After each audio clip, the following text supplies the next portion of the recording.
Hello. Welcome to the Xirtus.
Synctank.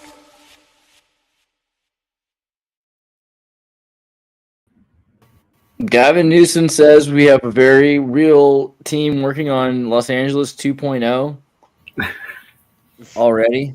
Reimagining, which tells you that Disney's involved. I don't know. That's got to be a green screen, right? Like they show, like they only have two angles in this video, and like, I mean, is that maybe that's just the way?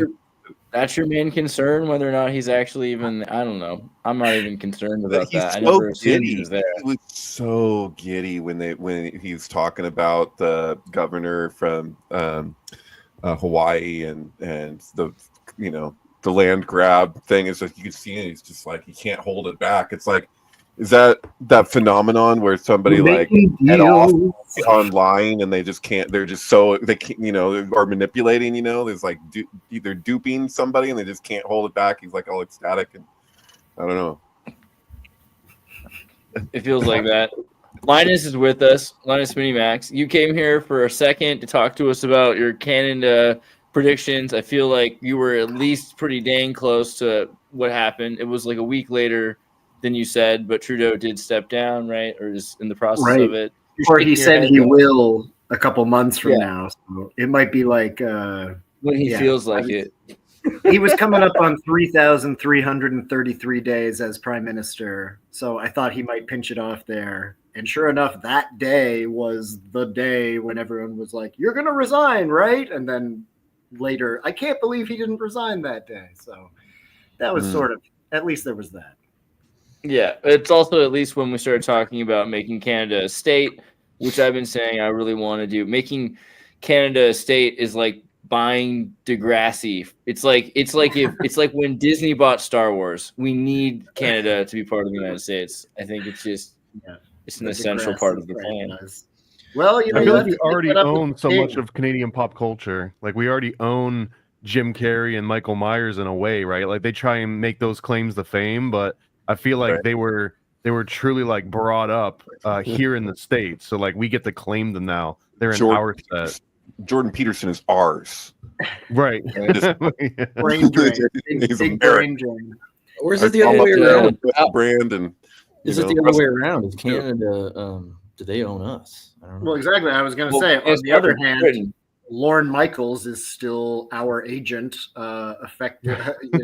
infiltrating your pop culture and creating it from the ground up for decades. So, I think it's for a minute that was the case, though, unfortunately. Alex, I just want to say, do you have any hats that own you? Because normally your hat doesn't own you; you own your hat. Well, right. This guy might own us all. I don't know. So what about our toilet? American Canada's hat. like a hat. Toilet. All right, but Alex is here. Did Stanley Kubrick invent furries, or was it Gore Vidal? Alex, what do you think? I don't know. Look at the comments. Look at the replies. I didn't see the reply on that, but Goo goo gog jube. yeah. Well, Kubrick invented everything, so furries is a big part of that. But I don't know. Maybe Gore Vidal. Do you have an argument for that? This is what we were talking about. We can go even further. Mr. Fred Conquest and the Mother Hubbard Prince Theater, Bristol. Were there blowjobs involved? Is the question. That's a crucial part of it. At least at the Bristol Theater, you can almost be sure, but you can't be sure it was in the play. All right, what about this? We started off with a couple of links that someone sent. You guys sent. Who sent the Angela Lansbury link? Was this you, David, or I saw that one earlier today. I think Sam Tripoli reshared it, and I had never heard this. So I haven't even looked into this to make sure it's legit. I'm just going to assume it is because most things on the internet are true these days. Deadbeat man. Oh, all right, we'll read it. We'll read Apparently, it. Angela, I can't see it so small on my screen, but Angela Lansbury. I can read it. Angela Lansbury once recalled her daughter falling under the spell of a Hollywood deadbeat who would pick her up from school and get her to steal money and food from her parents for him. Worried, Lansbury she moved the entire family to Ireland. That deadbeat was Charles Manson. Wow. Okay. I wonder if this is true. I've heard this before. This is a thing. This isn't just like if people are arguing this is just some new urban legend invented. I don't know. This goes back. It seems believable of all people. Yeah, and Angela said we have to take her word for that. Charles Manson was like pressuring her to do this. Like she may have just easily have just. To be fair, she also literally invented gaslighting. Right. Sure. Made by Angela Lansbury in the first. Yeah. There's a weird movie that she did. What's that one? That werewolf Angela Lansbury movie? What is that? You know what I'm talking about? I don't know. Yellow Bird, though. Wait, you mean like the Werewolf in London or whatever? No, the Angela Lansbury one. She's like, if you put in Angela Lansbury werewolf, you'll find it, but who cares? It's not that important. I just started looking because first you started talking about Gavin Newsom, and then we talked about Angela Lansbury, and I was just looking at both of their lives, and apparently, so Gavin Newsom was born. How does this go? Where's my window? Okay, yeah. Newsom was born October 10th, 1967, which was 6 days before Angela Lansbury's 42nd birthday. So, which is 153 hours. Now, okay, it's 2,190 weeks.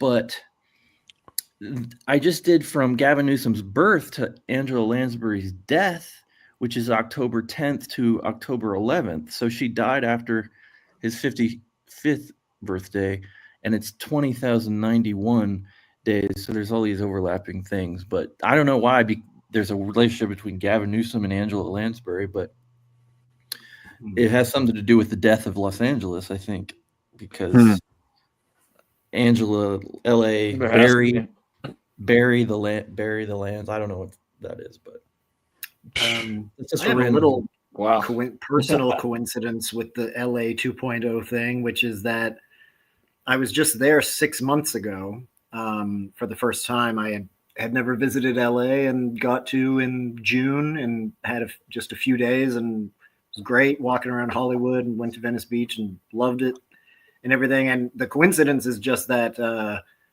first time that I visited New York City was in March 2001. So now I have this thing where it's like if I visit one of the big American cities, it becomes like a BCAD moment.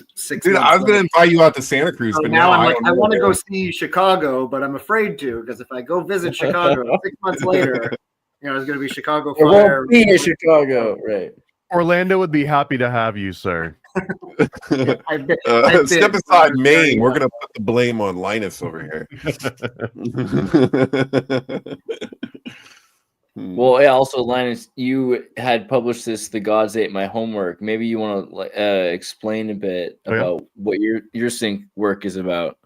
Sure. This is a story from 2008 when I had I was caught up in a great sync vortex, and then I tried to write about it, and then that seemed to accelerate it, and I basically had a sort of a confrontation with myself, my own brain, that I kind of flamed out and failed to finish writing the story at the time.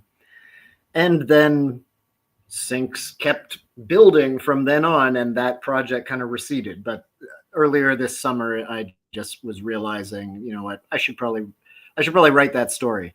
And it's about my intense encounter with the number 195, or specifically 19.47 as an angle. Yeah, there it is. And 19.47 as an angle, which is like this. If you put a tetrahedron, I don't know if you can see that. If you circumscribe a tetrahedron in a sphere and you align one of the corners to the one of the poles, then the other three corners will be at exactly 19.47 degrees latitude. And, you know, so that's just like funny geometry fact, right? But apparently it's also a funny physics fact, because 19.47 latitude is where you get the biggest structures on several planets, including Earth. The tallest mountain on Earth is the big island of Hawaii. That's right at 19.47. The Olympus Mons, gigantic, biggest mountain on Mars, is at 19.47. The Great Red Spot Storm on Jupiter is at that latitude. So basically, it's so the thing is, the story basically starts with me reading a book about this angle, and it's not this book, but it is by the same author. Sadly, I lost my copy of Dark Mission, which is the more recent book that came out in 2007, I believe. But you know, the Hoagland face on Mars, the Cydonia vortex, is all about this 19.5 degrees, or 19.47 gets rounded up to 19.5.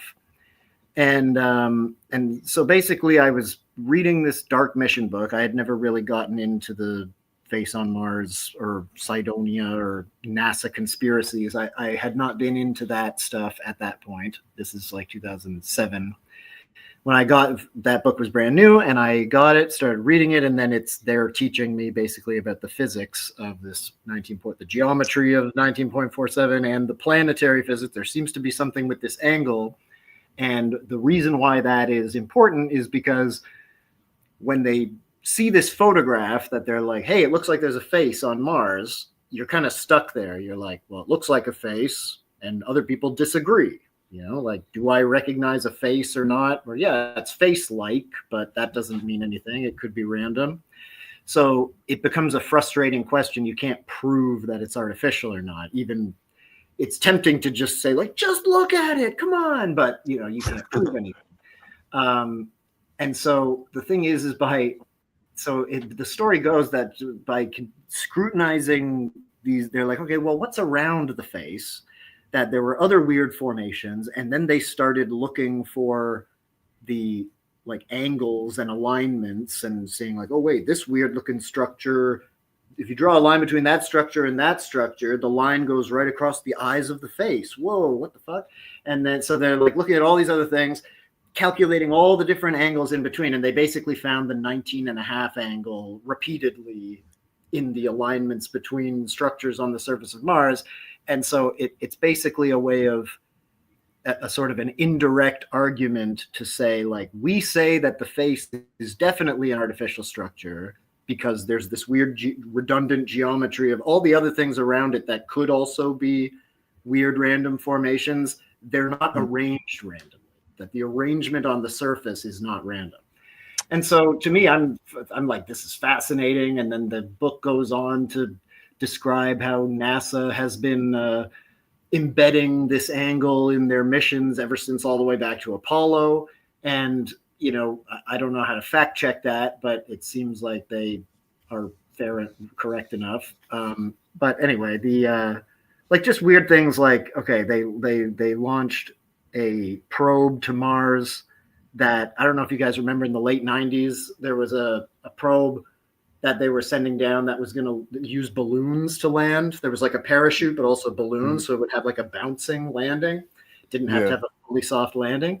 So those balloons were in a shape of a tetrahedron, and they landed that thing right at apparently 19.5 degrees latitude on Mars. And so this becomes one of these things like, is that a coincidence? That's probably not a coincidence. There's, it's the shape and the angle have a relation to each other. There's like physics and planetary geometry that NASA would be expected to know about underlying that. And they have other speculations. But anyway, so the point is like, I read this book and I was like, these are amazing ideas. And more importantly for the story, I have a new number to look for. I was already like a 22 and 23 guy. I was already an 11-11 guy, So now I'm like looking around for now I'm eagerly looking for these 195s and 1947s, because what I found bizarre was that they didn't even say anything in this book about like, oh, and by the way, the year that we use the same numbers to write the year as that angle, that's the year when we were supposedly visited by aliens that crashed in Roswell. Yeah. Right. I found that to be like, that should be on your list of 1947s or something. Should. So I just want to say that thing with the face, like I didn't put much weight into that whole face on Mars thing until, and you mentioned Richard Hoagland. I guess he helped popularize it. Is that the idea there? He was the chief correspondent for CBS to NASA, right? And then there was some points along the way where he started to get feeds from them where he was live and they were telling him to say something when he could see it wasn't true. So he like got more and more suspicious of NASA, which started during a live feed where they were like, this is what you say. And he was like, but that's not what it is. And it's just like, you just had to say it anyway. But anyway, I was going to say with that face, there was a place, and it seemed to check out, was that, we sent, when we did a survey of Mars where we first saw that face, it was Mars is freaking huge, right? So we sent it was a line where we were going to look at this area. Well, it just so happened that the time after we got that line that had that face, we used the same we made it so the directive of the next time we did it aligned with the exact same spot. Meaning, if they didn't feel that there was anything to it, why of all the places on all of Mars that they could send the next time and all the money and energy and everything that goes into that to get that exact same spot again, so they could get a better look. So obviously they felt that there was something to it because they wanted to get a better sense of it. So there's that. Yeah. It's What interesting. was the process where they sat down and they actually decided we're going to the moon? Now here's the exact spot. And there was that movie that came out last year, Fly Me to the Moon, when it had like Scarlett. And apparently it was going to be a little bit better. It ended up being like just kind of like a cheesy rom-com. What the whole premise was, like they had a plan B. They had to get like a Kubrick-esque person to come in and do this plan B. But in that movie, they also talked about all these different areas on the moon that they could have went to. And some of them have like really scary names, like the Lake of Death, but they actually ended up picking this one specific spot because it was apparently supposed to be like the easiest with the least amount of like tranquility, right? And, like, yeah, there you go, the tranquility. That was the spot that they identified as this. But are you saying that it went beyond just trying to land on tranquility, that they were actually trying to hit like the exact same latitude and longitude? Well, it gets into, I mean, like if you land on a spot and that spot is the bullseye latitude, that's obviously, there's your bullseye. But in the book, they give themselves permission to like, it's not all, that would almost be too obvious if they were constantly landing on the same latitude or whatever. So basically they come up with a thing where there's a few stars that they say are, they have decent reason to say are important to the weird Masons behind NASA, the star Sirius, Orion's Belt, and I think Leo was the other big one. And so basically they would say every time that, they were examining these missions, and they'd say like, okay, so they landed at this spot at exactly this time, and then they'd pull up some software that would show them the sky around the moon from that spot at that time. And they'd say like, oh, look, they just happened to land there right when Sirius is 19.5 degrees over the horizon. Isn't that a coincidence? Like, even the power stars was like looking over their shoulder at the right angle, and that is. And there was something that way with the very first landing, like supposedly with the timing of when Buzz Aldrin did his like communion ritual was like right as something was crossing the horizon. I forget which. But so yeah, they have that kind of a lot of the coincidences have to do with these power stars being either 19.5 or 33 degrees over or below the horizon, or right at the horizon at the time that something's happening. Maybe there's no connection, but I'm thinking of the 47th problem of Euclid. Like you're discussing the significance of these angles and everything. Maybe yeah. Right. When you mention like the Masonic numbers, I assume that's usually where the 47 comes into play, is from that 47th proposition. Did Brian draw this one? Yeah, I drew that a few years ago, but it's because that because I was going to bring retrospect, in retrospect, the number, like having an intense encounter with the number 195, not just because of 19.5, obviously these are actually different numbers, 19.5 and 195, they're not quite the same number. But so I had big encounter with 195, and then years later, being introduced to the crypto K matrix and realizing that 195 is the number that sort of unifies those other three, that it's 195 is 42 away from 153 and 237. So that makes extra sense to me that that's part of a very powerful matrix of coincidental numbers. And I don't think Hoagland ever commented on this relationship, like the 19.5. But the other thing is about, which you probably would get to, but is what I learned recently, that it's when you're a boat going across water, the natural angle of the wake is 19.47 degrees. Yeah. So, which is very like Joycean, Finnegan's Wake. I know you're a big McLuhan guy, and therefore Joyce guy. So that's another crazy connection. It's Finnegan's Wake is the 19.47 degrees of its. Yeah, there it is. There's the Kelvin pattern of and it's Lord Kelvin as well discovered that, and he has degrees named after him, which is a different kind of degree. So that's just kind of funny. But that's right. That was Hoagland's book right there, the Dark Mission. Yeah, Dark Vision. Okay. I lost my copy of it, so I wasn't able to look for the coincidences so much. I just picked one that I had on an old note that I'd written down to include an example of. If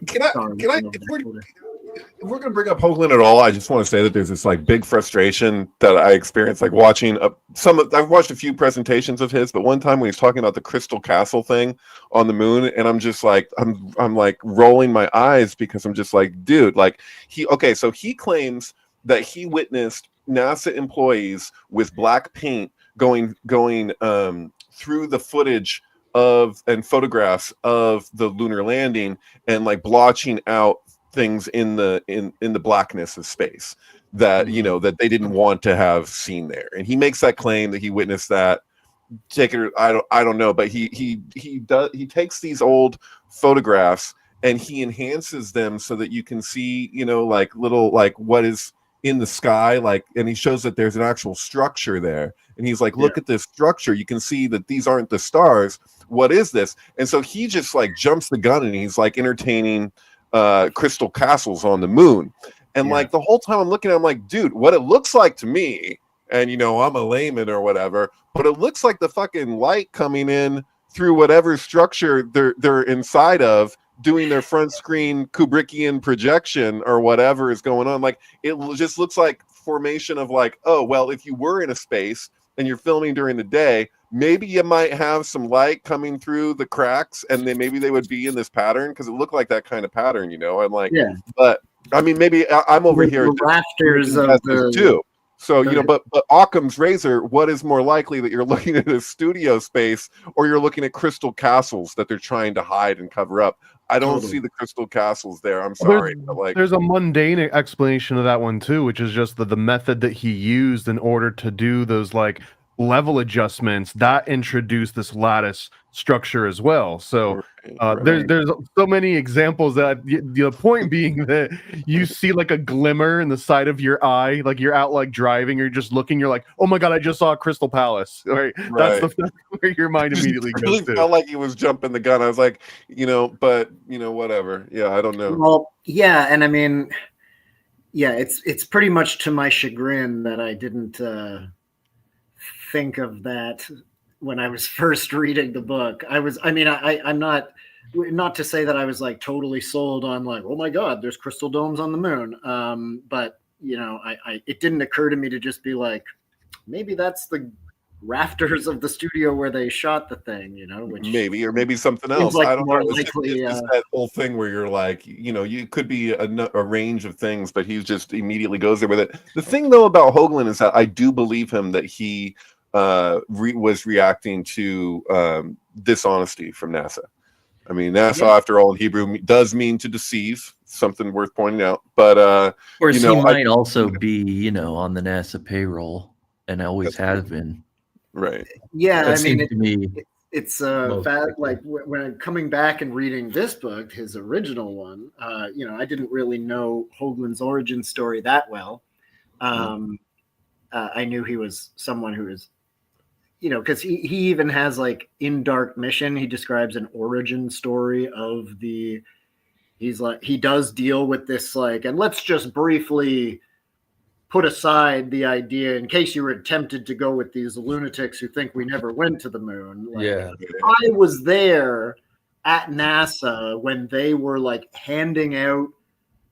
What he says is that NASA themselves put out that idea as a joke or something, that like that they were handing out a press release like in NASA, like, look, here's something to the extent that we faked it or something. So Hoagland is basically like, oh yeah, no, that's controlled opposition. That's them trying to, like they know that they're hiding whatever they're finding up there. So the cover story for people who get the idea in their head that NASA's lying, the idea for them is that we never went at all, and NASA put that out themselves as a straw man. Strategy, and then they regret it later. The Beatles did the same thing with that Paul is dead stuff. They're like, oh, this is hilarious. Like, and then Paul's like, I don't know if I like this, guys. And they're like, oh shit, I guess you got the ball rolling, man. Sorry. You're gonna be fielding these questions for your whole life. But it's funny about like reading Hoagland's, realizing now that Hoagland's background, he wasn't just some guy who was enough of a employee of some affiliated thing to be hanging around NASA. He was like the PR guy for NASA. He was like the point man on getting the public interested in what NASA's doing, because obviously they taking everything at face value. NASA's whole problem over the years is that everything they want to do is very, very expensive and usually very, very abstruse and not connected to the lives of the people whose money they're spending. So, they have to really make a case for like, why do we want to spend so many billions of your dollars going to sniff a rock in the sky? You got to make that case. And so the fact that Hoagland was already a guy who's like going on Johnny Carson to explain like, here's what they're doing, going to Mars. Here's why it's interesting. Yes, it costs a lot of money, but we're going to learn a lot about the solar system, blah, blah, blah. And, I can almost just see the wheels turning in Hoagland's mind that he's like, this is not working. I can't make this interesting anymore. The way that I could make it interesting is if we found ruins up there, and that they were basically like, you know what, Hoagland, run with that project. Like just he went ridiculous after a while. That whole time capsule thing where he's talking about this time capsule floating out in space that they're gonna this info merchant. I have a pretty funny story to tell about Hoagland and my friend Sean. I think I told Linus this before, but back in the day, Hoagland had his website, the Enterprise Mission, and it was just a blog, where everybody could come and post. And discuss things. And I guess one time Sean, maybe out of boredom, just decided to start trolling. And he kind of invented this whole identity of like a deep state whistleblower and Anunnaki like informant. And he wrote these incredibly long, like detailed posts saying like just outlining the whole global conspiracy in a very convincing way. And he kept going with it to the point that Hoagland ended up like completely deleting the blog or locking comments, like taking it very seriously, like, oh my God, who is this guy? And I still have those. It's actually brilliant. So I miss that kind of internet shenanigans that go on.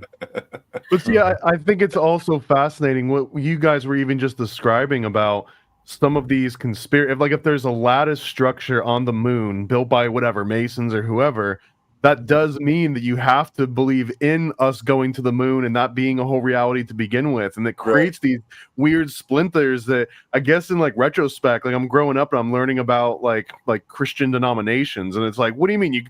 They made an entire church because they disagreed on like one fine detail. But this is one of those examples where we can see it like happening in our own lifetime. Like, oh, here's, I guess, a fairly big, detail, but this will cause like an entire splinter within conspiracy groups. And this is just an example of like many other versions of this same thing, like repeating over and over again. But it really does create these separate camps and I also wonder, like, what are the chances that you've got the head PR guy of NASA that arguably, if NASA does anything, it is that they spend money, right? Like that's not even a controversial statement. They collect a lot of money and they spend a lot of money. So if you imagine if there's a meeting in the PR room, I don't think anyone's ever like, whoa, this PR campaign is going to cost a little too much. Like, do you know how much the screw costs in the next room? It's like this big that they just spent all this money on. So they've got the resources to make any story that they essentially want, right?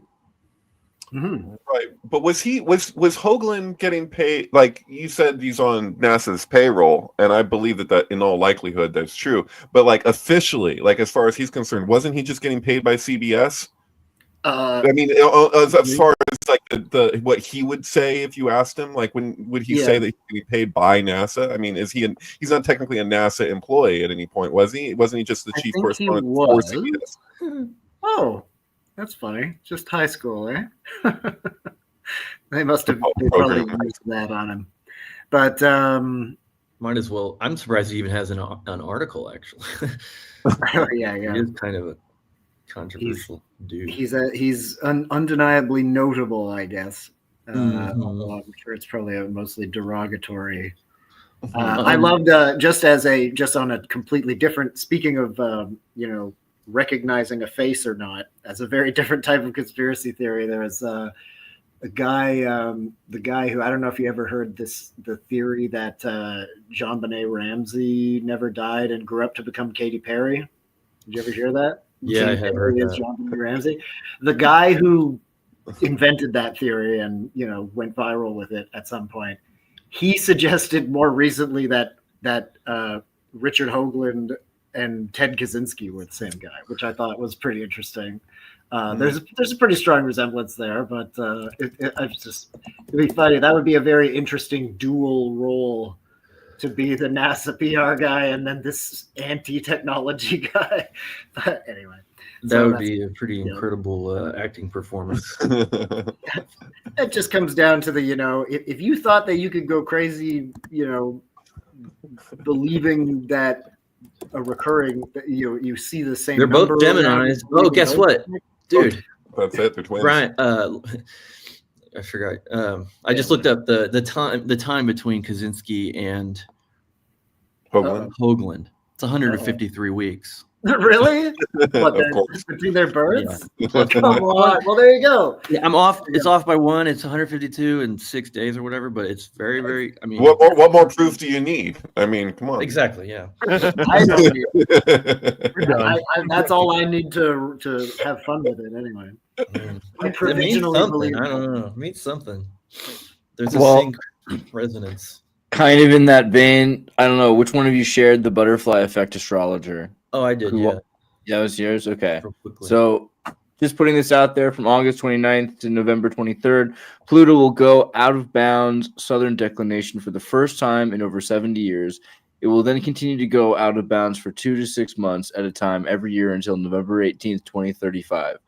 After which it will not go out of bounds again for a few thousand years. The last OOB period for Pluto started February 18th, 1938, and ended May 25th, 1953, when it went out of bounds for 3 to 7 months every year during that time span. Historically, when Pluto goes out of bounds, North tyrants, dictators, war and terror take over. This is what the butterfly astrologer is saying. This happens in periods like 50 BC to 6 BC, 197 to 240 AD, 445 to 486, 692 to 731, 940 to 976, 1188 to 1221, 1437 to 1466, 1687 to 1710, and most recently 1938 to 1953. When Pluto goes out of bounds, sudden revolutions, reformations, chaos, and collapse have the people reclaiming their power. This happened in periods like 238, etc., and most recently 1775 to 1796. And now we're heading into the next Pluto out of bounds south from 2025 to 2035. That's awesome. Just real quick, I did just out of curiosity, the time between those two dates they gave, the length of the period from the 38 to 53, it's 15 years and 3 months, so it's 153 perfectly. Wow, that's cool. Just as an eternal skeptic, it glaringly it's almost like there's an implication that it's like peacetime between the intervals of those dates, which is clearly not the case, right? You can almost throw a dart at a wall behind your back blindfolded and hit a period in time when there's going to be chaos and upheaval. Right. Good point. Yeah, well, back to earlier. Sorry, I was just going to say 153. There's no. If you're talking about Pluto or something, go ahead. I was going to change. No. Say it. Go ahead. That I didn't realize before when I popped on here a couple of weeks ago to mention something about Trudeau. I didn't realize that his party, his presence in Parliament, the Liberal caucus in the Canadian Parliament, they have 153 seats. It's 153 MPs, which I would have known, except that wasn't the original election result. They lost a couple of by-elections over the last few years. So the election result a few years ago probably came in at 156 or something. And so that's why I didn't realize, but it's kind of funny, Bitcoin hit 153,000 Canadian while Trudeau was leading 153 MPs. Yeah. Oh my God. There's a lot of stuff with Canada at 153 that you and I have you're always sending me stuff, and it was just our 153rd birthday recently. Like the Queen Elizabeth, she's sort of related. 153 years old, right? Yeah. Well, she put out a 153 word statement one year on Christmas or something. It's and she's always putting out statements, and they're 153. But I did want to back up to what Thomas was saying about the Pluto thing. There is something to be said that time period includes World War II, because that is the most, of all the times in the history of the 20th century, that's kind of the most pivotal in terms of setting up everything that came, in terms of also being possibly not what we're told, so careful in that sense, I know you start committing international felonies right now.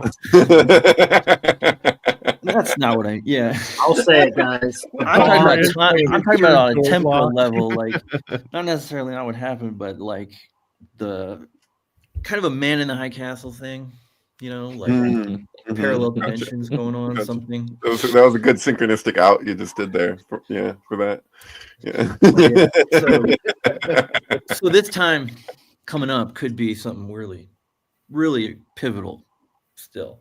Well, is it the idea that we're looking at Pluto, so we're automatically like war, and we're that's the attribution because of our treatment of that kind of anthropomorphizing because the U.S. the planet, not planet, whatever you want to call it.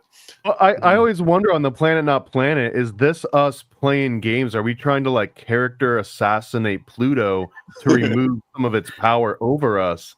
And that it's so strong that we couldn't keep it up for too long, right? Pluto was Disney only not tried. He only got so close, right? right. Someone's like, guys, you pissed off Pluto. We've got the data to show it. You need to promote him back into a planet again. Yeah. One of Hoagland's kind of main points is like, and the whole point of the 19.5 tetrahedral thing is like the hyperdimensionality of reality and how maybe these planets on some other level are conscious beings or, you know, something along those lines. And so that always, you know, spoke to me as a, you know, interested in astrology as far as like explaining explaining the mechanics of astrology, maybe as, Right. yeah. So Right. I've always been bothered by that idea of just like words that get attributed to astrology, like influence. When we say we're influenced by the stars, or we're influenced by the planet, like even that, I'm not always sure about. Like, because I'm like the idea if we're saying like microcosm, macrocosm, the idea would be that it's one movement, right? That the order that's here is the order that's there, not necessarily like even that it's influencing us, but this is just what we're all a part of. You know, like I mean, it's like. Maybe that's the difference between like a wave and a particle. Maybe, I don't know. Some people would consider this semantics, but I don't know if semantics means it's somehow negatable or irrelevant. Like that might be the significance is connected to the semantics, but yeah. yeah. So go, and also, I don't know, I don't want to downplay the significance of the year 1947 too. You got into a little bit there, but like that, I didn't really even think about it though that way, in the sense of like NASA sending their probes to land at the 19.45 degree, and we get UFOs landing, quote unquote, in 1947. Like that's an interesting. Totally. Well, Totally. Because it's like there's so much other stuff that went on in that year, just other than UFOs. for sure.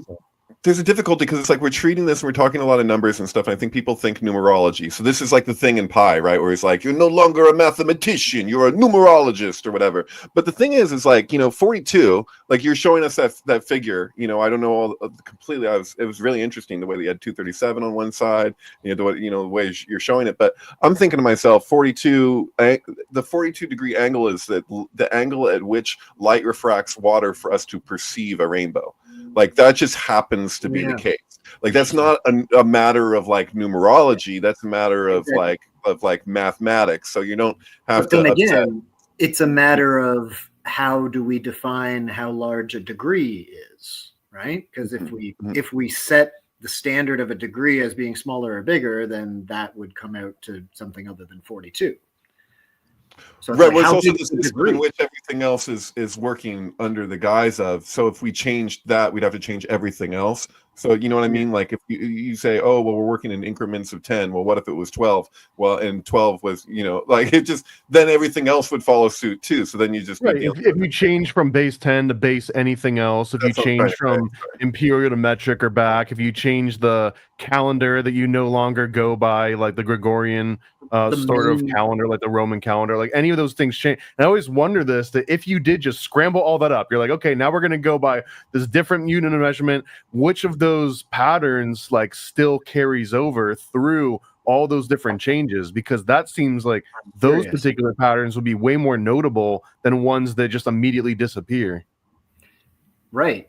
And I mean, and this is the thing, like the patterns that I'm talking about here primarily are the ones that will immediately disappear. Like, what Art? Can you explain the number 1,947, like the year 1947, has no relation to the number. 1,947 bears no relation to 19.47, other than the base 10 relation. And so, if we didn't use base 10, we would never, like, we basically hallucinate that those numbers are connected just because of the way we write them down. But they're not. They don't have any inherent connection other than. I'm sure you're familiar with Scott Onstott's work and Secrets in Plain Sight.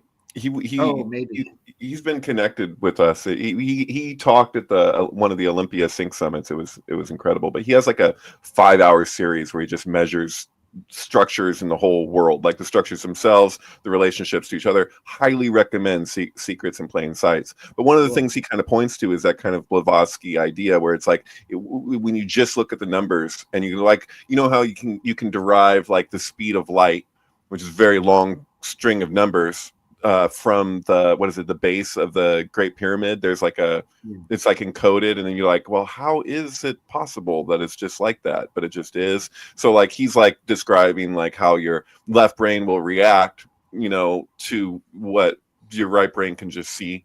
So like, and one of the things really cool about Scott Onstad is he never, from anything I've ever seen, he's never like drawn any ultimate conclusions. He's just looking at the data. So it's just data. And then maybe sometimes every so often, well, it could be this or it could be this, but really, I don't know, Right. That's good. I'm definitely more and more partial to the I don't know posture as time goes on. I don't want, I have less patience for conclusions than just for the data. But there's a breaking point, because as you're going through his expose, he's like, you can explain a lot. You're like, okay, totally. Masons, they built the structure to be like that. That makes sense. They're all about measurement and all about these angles and all this stuff. And you can entertain it, intentionality, but it'll reach a point where it just goes beyond, where you're like, wait a second. No, there's no human ingenuity that was able to accomplish this on its own. Like, how do you explain it? So there's that line, where you're like, where do the two meet? It's kind of you like brought up I think Alex brought up Enterprise, like Enterprise somehow played into this. And right when Linus was describing all the 1947, specifically when they were drawing the lines that go through the eyes and all these different angles kept adding up to 1947, as soon as you said Enterprise, I was like, what if there's like some kind of a cheat code or like an answer to the prime directive that once you can show from outer space that, hey, we know about 1947, look, here's a phase, look, here's all these other elements. Either that's when they come and destroy your planet and they destroy the atmosphere, or maybe they come and save you and they put you on the Enterprise. Right. But maybe 1947, and that would explain why NASA would be obsessing over it. It's like, we're trying to send our Scantron to the aliens so they'll come and save us. Hey, that's exactly. Go ahead. This is what it is in Dark Mission, is they basically, that's their best guess, that NASA they were trying to signal to the greater intelligences that like, we're not just a frog jumping from one rock to another. We actually know a thing or two. We might be primitive, but we get it. We get it. The same could be said about Kubrick's, like, in The Shining, essentially. Like, oh, supposedly it's about the moon, faking the moon landing, no, it's like the same principle of like, because that's a sort of thought I've always had looking at these movies. Like, they're so complex, and like, who is he really making movies for? Like, who is the audience here? And maybe it's something else, that isn't us. People that unearth it hundreds of years from now. Could be and that. They'll be like, well, we don't understand any of the dialogue. The language has been lost, but there are clearly golden ratios in this movie. So these people must have been intelligent. Yeah, something like that. Yeah. It seems like it will make the most sense, because everything that we know about reality is fractal. Even if you don't want to get into the as above, so below, like Hermetic principle, you could at least admit that almost everything that we know is fractal. So what would be more fractal than us now courting like some outside observer, the same way that like a peacock would be courting a mate or something, right? Like, that's an inherent aspect of everything that we know in this planet. So it's just a way of like trying to attract something out there. And that could also make it, I mean, it doesn't matter one way or another if it's fake or not, but it could easily be fake. Like, the whole thing is just a media projection, right, to trick even the aliens or whatever into thinking that we got there. Sure. And it seems like I think this is us lying on our resume. Like, exactly. We're there, we're smart, we're ready for prime directive. And they show up and like, we're so far behind.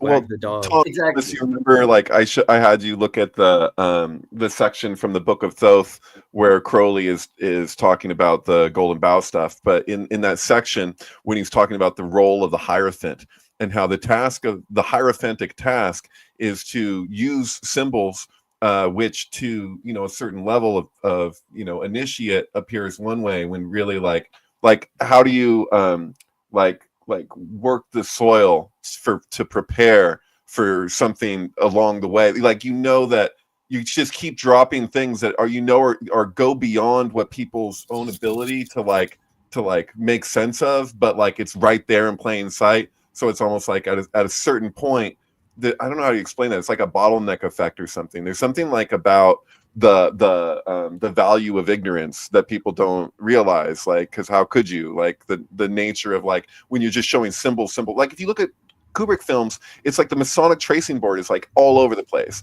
like that one point perspective thing that he does over and over and over again. It's like, I mean, the Masonic tracing board is kind of like that in the first place, where it's like it's telling you so much with so directly, and yet we don't know what it is that we're looking at if you don't know the larger context. It's like hard to explain.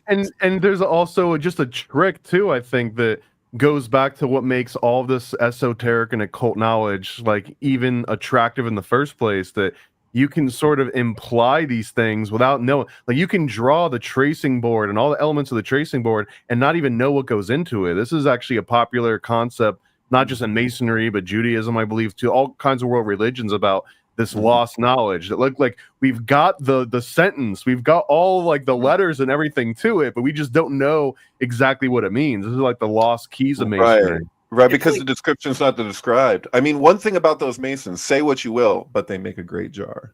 It's like the idea of I was just talking today with someone about the idea that I associate it with the book Hamlet's Mill. I'm sure that other people have talked about it, but the idea of trying to interpret ancient myths as being about the constellations and about the precession of the equinoxes. Like the idea that you could have generations of people who are just like, look, we don't know why. Like there's a weird story about a dragon and a woman and a hunter and all this stuff. And I don't know who composed it, and I don't know why it's meaningful, but they made it really clear that like you got to tell your kids these stories, so we're doing it. And then it's like later on people are like, oh, well, that story could be about this constellation seeming to push that other constellation below the horizon over the course of 1,000 years as the precession of the equinox happens, because you've got this phenomenon that depends on observations being continuous over at least hundreds of years in order to notice that any of the stars are off from where they used to be at all. You need a long time of continuous observations, right? And so the idea that some of these zany myths of the gods had this war, and that the actual meaning of it is like, yeah, the reason that god got killed by that other god is because that constellation seemed to push that other one down below the horizon or something. So it would be like, yeah, the idea is that you can trace the whole tracing board, have no idea what it means, but you can trace it. You can propagate it to the future, you can carve it in the Martian sand, and people will think you knew something. I've heard it described as like an ancient farmer's almanac, that like it just has to be made interesting enough that people can pass it on. So even if a full generation or a few generations don't get it, if the story's good enough, then it can get passed on to a generation that will eventually get it. But I also think that there's something that Manly Palmer Hall brought up in Occult Anatomy of Man. This is like one of my favorite things that I read from him, but he's talking about this concept of the 7 seals, but not in like a biblical way, but that any true important work could be read or interpreted at least 7 different ways, and it would retain all of its information the same way that people read the Bible. And you can read it astrologically, geographically, historically, philosophically, and it kind of works front ways and back ways. And the same thing I think happens with these big world religions. And like part of the syncretism is that as it gets more condensed and more convenient, now you can apply these battles in heaven like 7 different ways, and you can apply Kronos eating kids 7 different ways. And once it hits that point, like you almost like you're in the Criterion collection now. Like once you get to that point. Exactly. Yeah. Well, there's like the Fama and the Confessio from Rosicrucianism, like those ancient manuscripts. Like they say that we wouldn't have those today. Like we wouldn't have access to those in the original Greek and like what you can like they encode all this mathematics and all of this stuff, but like we wouldn't have them if it wasn't for people thinking that what they were describing in terms of this tomb where there's all this gold and all these jewels and all this stuff, that it's like there's an actual treasure that's like like we want to get that, you know, as Goonies, you know what I mean? Like, but like if they just thought it was Rosicrucianism, exactly, these manuscripts would never survive, and people today wouldn't even know what, you know, Rosicrucianism is, you know. It's crazy. Wasn't the other thing that happened in 1947, or one of them being that the Nag Hammadi scrolls or whatever were at least published, or I think found, but published. At which point, because there's different parts to it, right? There's the Nag Hammadi, was that because you have the Dead Sea Scrolls, you had the stuff that was like hanging from a rope in a cave, and then like people like that was for 2,000 years, whatever, and then like people were using it for like kindling some of it, so we've lost some of it just because it was burnt to keep people warm or something. You know what I'm talking about? Like, was that the Nag Hammadi? Or was that the one I think the Nag Hammadi that was 13 different books that were found in like the Egyptian in a cave, basically, which had some really early Christian. That rings a bell for 1947. I know the Dead Sea Scrolls have something to do with 1947. Yeah, they're two different things, which I didn't know. There's also Elizabeth and Philip were married. It was like that same week as the Roswell incident, so it's like right there. Okay. But yeah, like Alex, like you were saying before about the this was the thing about this hyperdimensional energy that they would talk about, that you know, they had this idea that the reason you were getting that latitude had big mountains or big storms on various planets was because that something about the angular momentum causing excess energy to kind of upwell at that point, which, you know, I suppose maybe that could just work just with the angular momentum, but they basically had this whole theory about hyperdimensional energy, or like the 0 point energy, and basically that the 0 point energy can start to express itself in a localized system if that system has a lot of angular momentum. And so, you know, large planets inherently have a lot of space-time torque, that if you're not like, so that's one of the criticisms of Einstein's physics stuff, is like when he shows like his layout of the space-time, where it's like everything's just sitting there, like the sphere is like resting on the square, you know, and he's like, there's no acknowledgement of space-time torque, and like even the twists, like there's like places where it like seems so obvious, but you're like, if you're saying in physics it's so basic, but you're saying for every action there's an equal and opposite reaction, and then you're saying that we are in an expanding universe, and you're like, so like I think it was Nassim Haramein, right? He comes along and he's like, well, where is the contraction? Is the like Einstein would even say at some point it's going to contract, and you're like, wait, wouldn't the contraction be happening in the midst? And like, what is the nature of like when we look at the sun and we see it radiating energy and life, like are we actually looking at, like, for all intents and purposes, like the other side of a black hole? Like where is the contraction? And the nature of the contractive side is that you wouldn't see it, and it is that space itself, which makes up 99.9999999 whatever 7% of what we call, you know, solid matter. You know, it's how much can you delay the reaction? You know, how much can you have the action going on before the reaction starts to kick in, or are they always simultaneous?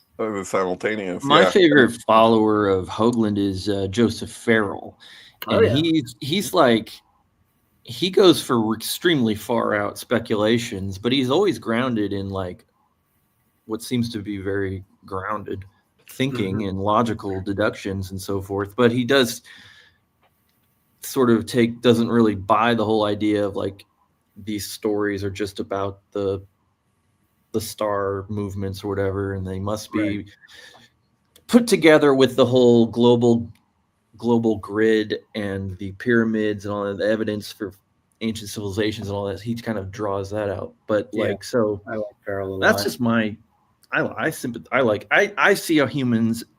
I don't know.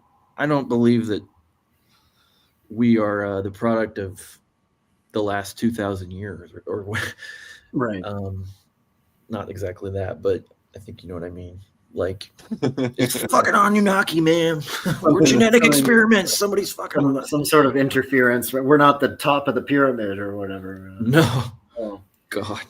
Well, yeah, I mean, the thing is this, like, whether it's physics or a metaphor or something, like, I found this metaphor, I just got taken over by the idea of hyperdimensional energy expresses itself at the 19.47 latitude.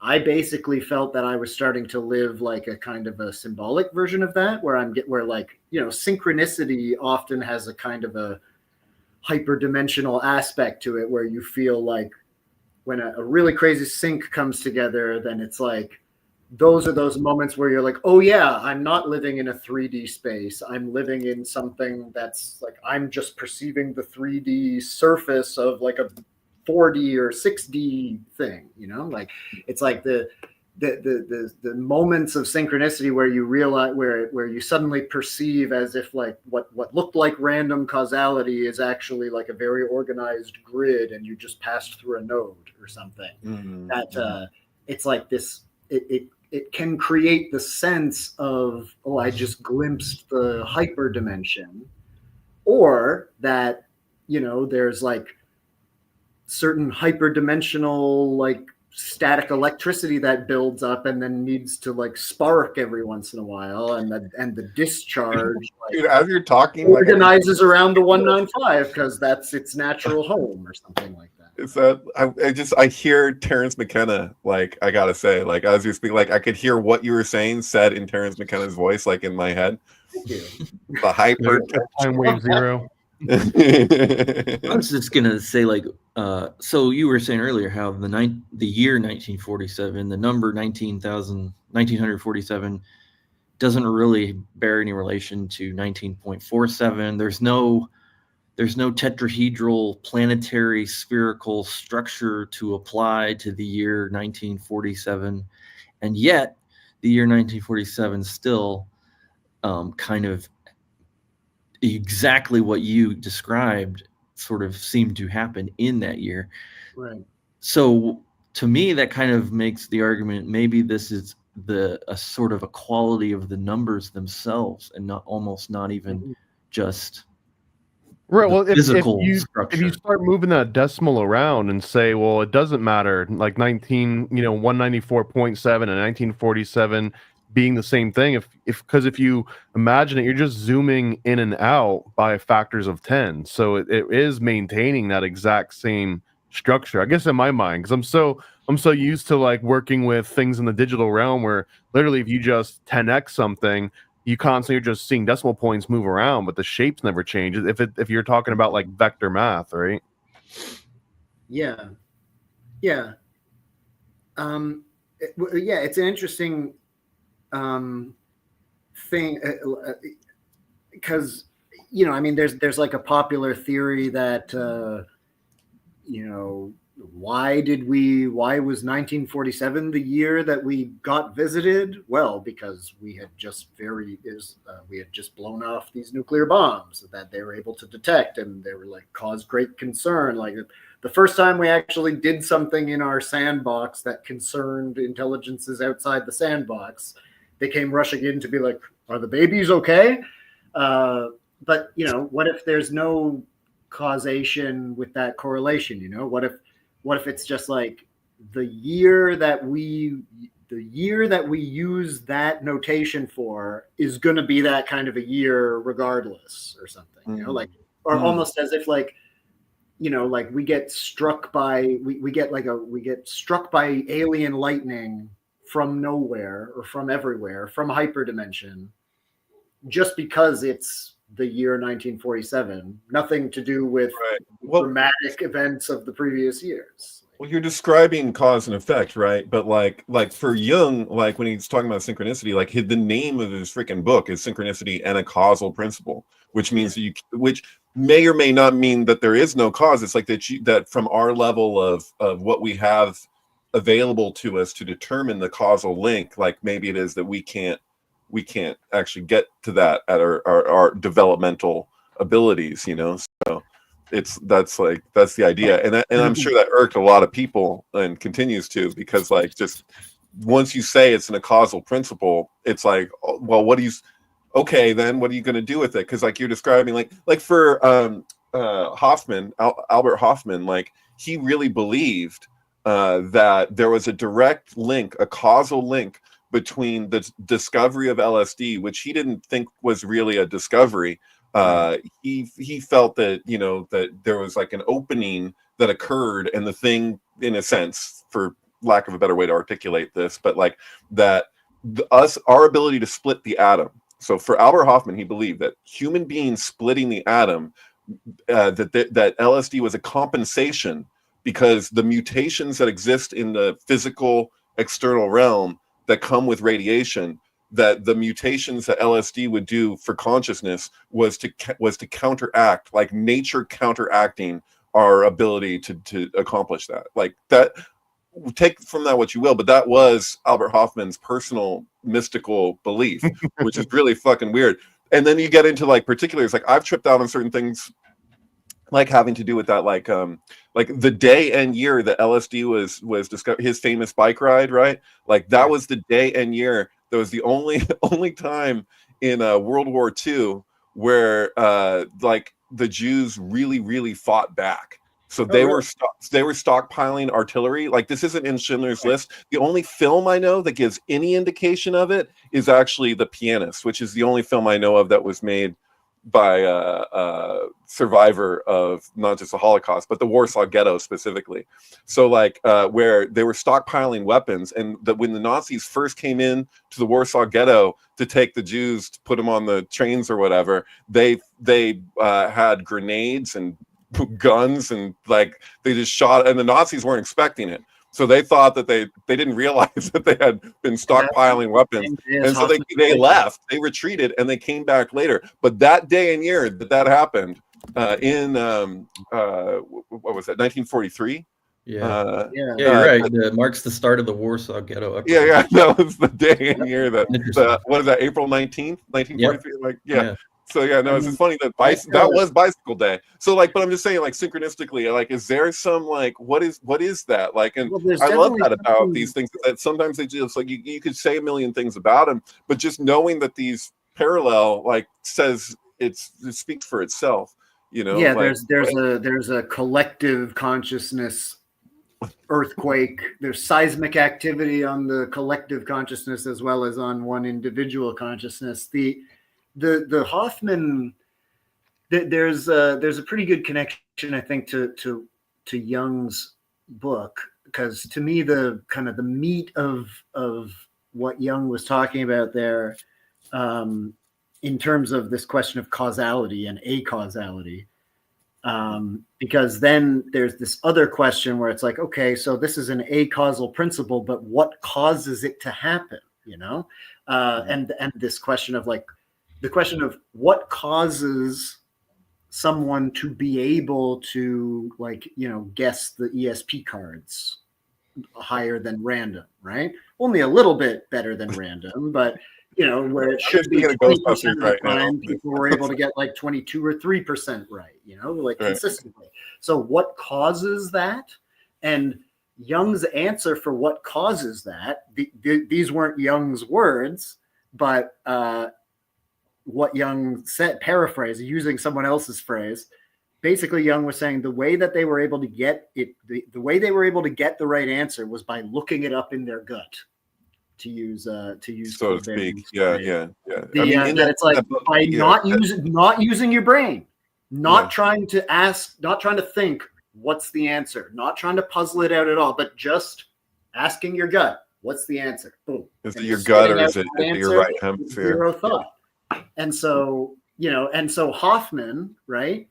He didn't, because he had to rediscover that particular one in the series, number 25, right? And he said there wasn't any particular reason. He just had a feeling that I should look at that one again. You know, he didn't have a train of thought. There wasn't any like, well, because of A and B and C, maybe I should check that one again. It was just like, I don't know, my gut is telling me to go check that one. And so when but I think you don't use your brain. It's a little misleading because I agree with you totally. And like Einstein would say the same thing. He'd say his biggest insights came like from the removing himself and where it just like emerges. But the thing is that all of that work that led up to that point is still part of it. So I think that this is this idea of people like go with your gut. Well, we're talking about people that were so analytical and had so much compartmentalization, and we're so like in that, like it's like you build a computer and then you push the button and it works. You know what I mean? Like the thing that actually does the thing is effortless, but there's so much effort that gets you to the point where you're able to just allow for that receptivity is different than when you've done all of that base work before you get to that point. You know what I mean? I guess you might still need some of that fancy book learnings, like even if you're very intuitive. You right? also might need it might be temporally related too. I'm always coming back to time, but it's like that's another alternative theory for the A bomb, like how it works. Some people say it's fake or whatever, but other people like Bruce Cathy, his whole theory was that it's almost as dependent on when when and where on the planet, of course, where on the grid, but also maybe when you explode these things that accounts for like the weird varying yields. And so maybe some days you're more psychic than others because you're more attuned, the number field is more attuned with your particular setup or whatever. Right. I mean, it's easy to assume that would be dependent on like the planets or some physical alignment of this force and that force. But yeah, maybe like, having some kind of a 195 looming over the day makes the atoms shake apart easier. Well, something that happened, this is a good trigger for me to talk about what I just put out, the conversation with David I just had, which is really cool and everybody should go listen to, about March 10th, 1977 and Hot Tub Time Machine. But the thing I want to bring up is that the day we published it was yesterday when Neil Gaiman gets canceled. Oh, yeah. And the whole story centers around his bathtub. He's raping this girls in his bathtub in the outside. I was just like, whoa, what? Today of all days that breaks? And I was like, did we do that? Was that our? That's I have nothing to do with that. Well, I don't care. I mean, it seems like Neil. That guy seems like it had a long time coming, but the timing of it was amazing. I didn't know any of the details of that, but so outdoor tub. There was a weird, like, I don't know if you guys saw like the Sandman series, like that came out relatively recently, but like I had a friend with a graphic novel, like I read it when I was younger, and I was like, oh, this is fucking brilliant or whatever. But I was like a little irked by different things, and it wasn't just like your average like, oh, this is just like woke Hollywood thing, whatever. It was that I was like, okay, well, certain changes were weird compared to what they were in the graphic novel. Like if you're a stickler for that, and people were complaining, and then Neil Gaiman came out and was like, these were my changes, like, and he like took credit for a lot of them and was like, no, I completely stand behind this, da da da da. And I was like, I realized, I was like, well, actually, like, I like Grant Morrison, and like, I like Alan Moore and all these people. I was like, I don't even, is Neil Gaiman even like cool? Like, I don't like, is he just like, I mean, because he wrote that Sandman thing like a long time ago. Like, I haven't been up on whatever else he's done. It's no Dune, you know what I mean? So like, I already like had gone to a place of being like, I'm kind of suspicious of Neil Gaiman. Like, I don't even know like if he's as cool as I thought at one time, But yeah, apparently it seemed like there was a kind of an Epstein, Ghislaine Maxwell sort of relationship with him and Amanda Palmer, and there's some creepiness. I mean, real darkness there. I'm listening. I just gotta run into the washroom. I don't want to assume anything, or because I don't know enough of the details about him too. So the point is, whatever the case, synchronistically, the accusations and everything, it's pretty. Yeah, funny. It's just I don't know the timing, because like I did a lot. There was a lot of timing that happened with that, because I had scheduled with Znor to do my next show and record that on January 13th for him, which was yesterday. Yes, and that was the death day of James Joyce. and it was the birthday of Gurdjieff. And there's just noting all these things. Oh, then I noticed that it was the day Ski Patrol came out, which we were just talking about Ski Patrol and Hot Tub Time Machine. And but did you see the poster of Ski Patrol, by the way?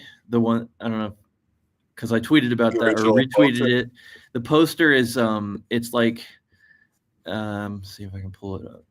I know I saw it not that long ago because it was streaming somewhere, and I did see the where'd it go? Yeah.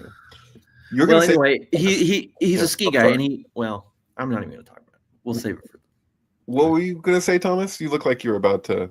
No, I was just looking through all the rest of Neil Gaiman's works, and I think I might even agree with you, David, that like was he even ever, because the best one that I think was the introduction was it was called Punch and Judy or something, and it was about like one of those little Punch and Judy dolls. They come back to life or they get personified. But all of my favorite like heavy hitters, I guess I'm a Grant Morrison guy more than anyone else. Totally. I never read much. A lot of my friends were into Sandman back in the day, and I never read it, but I totally looked at it because I was like, the art was also amazing. And this guy, Dave McKean, I knew that name. I love Sandman. I thought Sandman was great. It was way too smart for me. Like I was just not absorbing whatever he was putting out when I was looking into Sandman. Wasn't that like in Sheepshin though? You're just like, it's just that cool, man. You're just like, you probably should reread Sandman. I think Sandman's like critical. Everyone should have to read Sandman. It's like Les Miserables. I've always been curious to read it at some point. It's really the guy who did the art for that. And it ends with a bunch. Sandman, I don't want to ruin it for you because it's everything. Go ahead. It's so old. I know. Well, I'm just saying it ends with a convention of child molesters at a hotel party, and it's like a serial convention. John DeCamp wrote about this. Mm-hmm. Yeah, I don't know, but it's something like that. Yeah, he was an attendee, I think we're finding out now. Oh boy. Basically, everyone there is there to like molest children and murder the children. And there's a few children that are actually there for some reason. And then Sandman like instills in them the dream that what they're doing is so wicked that they can't even live with themselves anymore. Because he tortures their subconscious, basically. Oh. I mean, this was an actual claim, I believe, that was rooted in the GOP National Convention when Maureen Reagan sang the national anthem. Or no, that Lawrence King sang the national anthem for the GOP and then threw an after party with Maureen Reagan. I think this was in 1984 of all the numbers that would have happened in. But this was one of those claims that from there sprouted this entire like political underground sort of system that then turns into the Franklin scandal. Ooh. Boo. I'm just more amused by like I don't know. Like I said, I never read Sandman. I read American Gods, the novel, a couple of years ago and enjoyed it. But I just find the timing more amusing because I've been. He was also a Scientologist.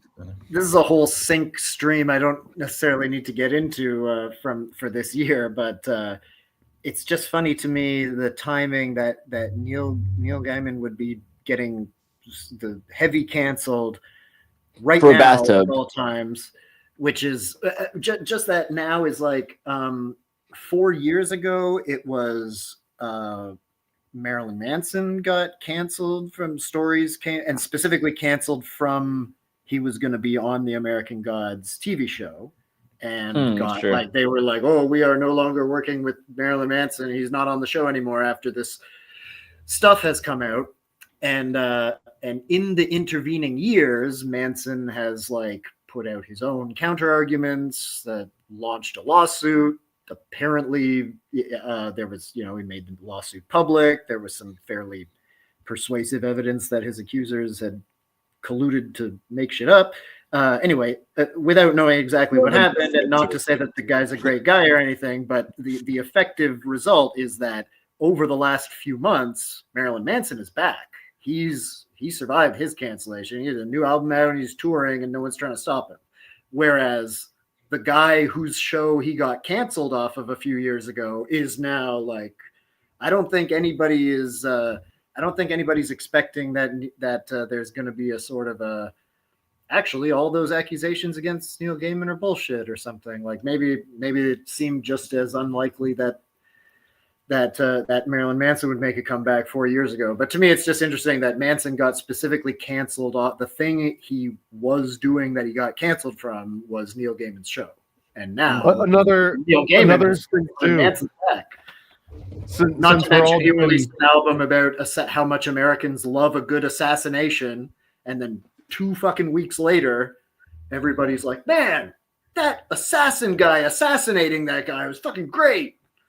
And the guy's name is Manson, basically Mangione. It's Italian. More sinks and tubs too, but Manson had that Tainted Love that he shot entirely in a bathtub, and then Roman Polanski was also taken out in a bathtub, more or less, right? So now you've kind of got like this theme of allegations and artists in bathtubs or in water. I've talked about this before, but that if you the judge for that case with Polanski, he says, like, this is on film too. He was like, I couldn't help. I just started watching your movies, and he's like, I couldn't help but notice that there's this is like the first meeting. This is like the first court proceeding. He's like, I couldn't help but notice that there's this water theme throughout your stuff. And he was like, you seem to have this thing for water. He's like, your first film is Knife in the Water, and then it goes, and I'm like, he's like, what is your thing with water? Like, so the judge literally was like, I see a synchronicity, right, and it's making me suspect something here that that there's weight to it. It's like, of all the ways that you're going to determine somebody, like, the evidence, I'm like, well, the judge starts and he's like, we're going to talk about the number 19.47 today. Like, what? Right, that's what I'm saying. Like, if if like you were in trial and the judge is just like right off the bat, it's like, I'm noticing some trends of synchronistic trends in your art here. Okay, yeah, it's scary. Yeah. Could you go back to the ski patrol picture, Andreas? Because I just want to show David this in light of Hot Tub Time Machine. Do you get it? I want to fuck everything that moves, or the squirrel. Well, there is a squirrel there, but what does Lou shout out when they're skiing? And he goes like, I want to fuck everything. well, what's his face? Weber, the Craig Robinson says, I feel 19 again when he's skiing. Right. And so, okay, the tree. Okay, there's a scene where the blowjob, right. In the hot tub when they go back. No. The bet. Oh, you're not talking about the bear. Okay. The bet blowjob. Oh, right. The bet with the squirrel on the play. Yeah. Squirrel on the play, but then he has to suck his friend's dick, and yeah. The tree is the dick. Oh, I gotcha. I follow you. Okay. And this is and there's totally a squirrel in the play right there. Yeah. It's funny. I need to be familiar with the symbology of Hot Tub Time Machine. Dude, but, my mind was blown by the Red Dawn guy, the guy obsessed with Red Dawn, that like he was the guy in the Apprentice. Yes, I didn't know that. You pointed that out to me, and then I'm like, oh yeah, that was the same guy. So the guy who plays Trump in the Apprentice movie is the guy obsessed with Red Dawn in Hot Tub Time Machine, who's like the guy. He's kind of connected to the audience, like. He's the only guy in the whole scene that like puts together that these guys are super sus. Like, he's like, wait a second, no, this is weird. Like, there's something weird going on with it. So he's like the villain. He's the closest thing that we have to a villain, really, besides Lou himself, who's dead. But yeah, anyway. And also notice on this poster, he has flecks of white stuff falling on his face. Oh yeah, yeah. It's like light orbs. I don't know what that's supposed to mean. Light orbs. Clearly. Light orbs, yeah. Yeah, there's light orbs all over the Eyes Wide Shut, by the way. Mm-hmm. True. Weird. Which were supposed to be, they're lens flares, but they're not. Mm-hmm. Cocaine light orbs, man. There's something there for sure. Just to tie back to what you were saying before about like the tracing board, and back to this theme of being able to basically, I don't know, reproduce something without recognizing the meaning of it. Basically, the long story short is basically that like what caused me to flame out when I'm trying to write this story and then failed was that basically I had too much to say, and so it was all a process of like, because I was actually trying to write like something on deadline to be published and had to be under a certain number of words and such. So I had infinite thoughts and about all these themes, so I'm trying to like narrow it down. Originally I didn't really want to write about the dark mission stuff or the face thing, and kind of like as time went on realizing like, oh, okay, no, this is a good subject. And basically I was getting the thing was I over the course of trying to write this like essay or story about these 195 synchronicities, basically about the like, okay, so these guys have this dark mission book. They're basically laying out a sync theory, but then there's these other syncs they don't include. Like they didn't say anything about the year 1947 being our alien encounter year. They didn't say anything about 19.47 degrees being the angle of wake, which is, if you're talking about the physics relevance of that angle, surely that's the puzzle. The wake thing has to relate to the geometry thing somehow, surely. So, I was gonna start with that and then like riff a bit and talk about like the meaning of 1947 and aliens. And at that time there were like 195 nations in the United Nations, and so that was significant. But the point is like why this thing got out of hand was like the whole time I was writing it was like things were going well in the sense that it's easy enough when you're trying to explore a sync rabbit hole, and especially write about it, it can sort of grow and grow and grow, and like it gets away from you, and now there's too much to say. Sure. Basically, I was getting into a good place of it was like narrowing down. I was like focusing. These themes were really coming together. But then basically in the last 2 weeks before my deadline, I noticed a couple of things that were right in front of my face, and I should have noticed way earlier. It's like some of the things, one thing in particular that I should have noticed first, I noticed last, which was that this entire time that I was reading Dark Mission, the entire time that I was looking into other instances of this number and having synchronistic experiences with it and the variations, the whole time I was living at 195 College Street here in Toronto. And so like that address is like we had like an address number right beside my front door in big numbers. Obviously my like driver's license, any mail I get, like the fact that 195 is one of my numbers, like we all have a phone number and address. We all have a handful of numbers that we attribute that are, meaninglessly attributed to ourselves. Mm-hmm. That whole time, 195 was one of the numbers that was kind of meaninglessly attributed to myself, but I didn't clue it in. I didn't, it can't even be said that I didn't recognize it, because obviously if you asked me what my address was, I could have told you, but I somehow didn't make the connection, which is usually the first connection you make when you have a new magic number. If it's your address, you're like, oh, wow, this is sync, and that's my address. But for some reason, that realization came at the end. Like I basically prevented myself from recognizing that until it was the day before the deadline. And then the fact that I just suddenly was like, oh, wait, I'm 195. Like, right. That's why I'm careful about sharing like personal sync. For myself. If you share a personal sync connection, it's one thing to like observe it and take note and whatever. And like, but when you communicate around a personal sync connection, especially if there's a lot in a row, it's the most, it's way easier to sound crazy to other people, especially if they're not familiar with sync. So like, it's just, and I think Dr. Kirby's Surprise speaks to this too, because there's an issue in, he's almost like an activist for psychology, because if somebody goes to a psychologist and they're describing synchronicity, they can take that as like, oh, well, we better put you on medication. And, and so he tries to like legitimize that it's a phenomenon that exists. Like, you know, because there's a big difference between like psychoanalysis, especially like the Jungian thing, versus like if you just go to a psychiatrist and you're telling them about your life. If you start describing personal synchronicities like that, and you're like, my address is 195, and you're drawing significance from it, they can take that as a sign that you have some issues. So it's like, yeah. So I mean, I think it's great. I do it myself, but I've learned in my life like pretty early on that like if I start sharing my personal syncs with people, it's easier because the description's not described.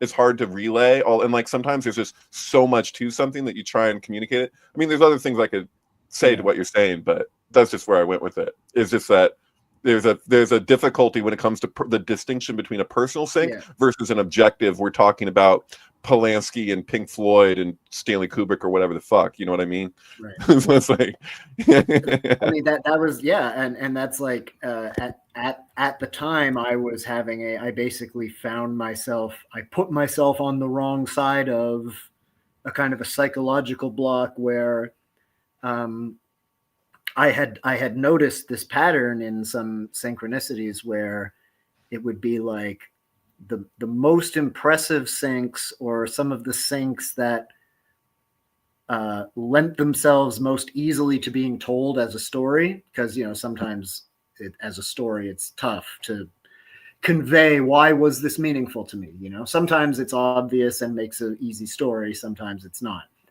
And I found that the syncs that made the easiest stories were easy in the telling, or like to compose the story was easy, but they were challenging in the sense that it involved details that I wasn't necessarily, that I was like reluctant to share, or reluctant to share publicly, you know, that like basically it came like in 2006, I had this experience that was like the most crazy synchronicity in my life. But if I was going to tell the story, it would involve saying, like where I work, for example. And for whatever reason at the time, I was not, you know, sure, I'll tell my friends, obviously they already know. You didn't want to dox yourself. But in terms of publishing a story where like, you know, it's like Joan d'Arc from Paranoia magazine, she was starting a new thing and wanted to collect synchronicity stories for it.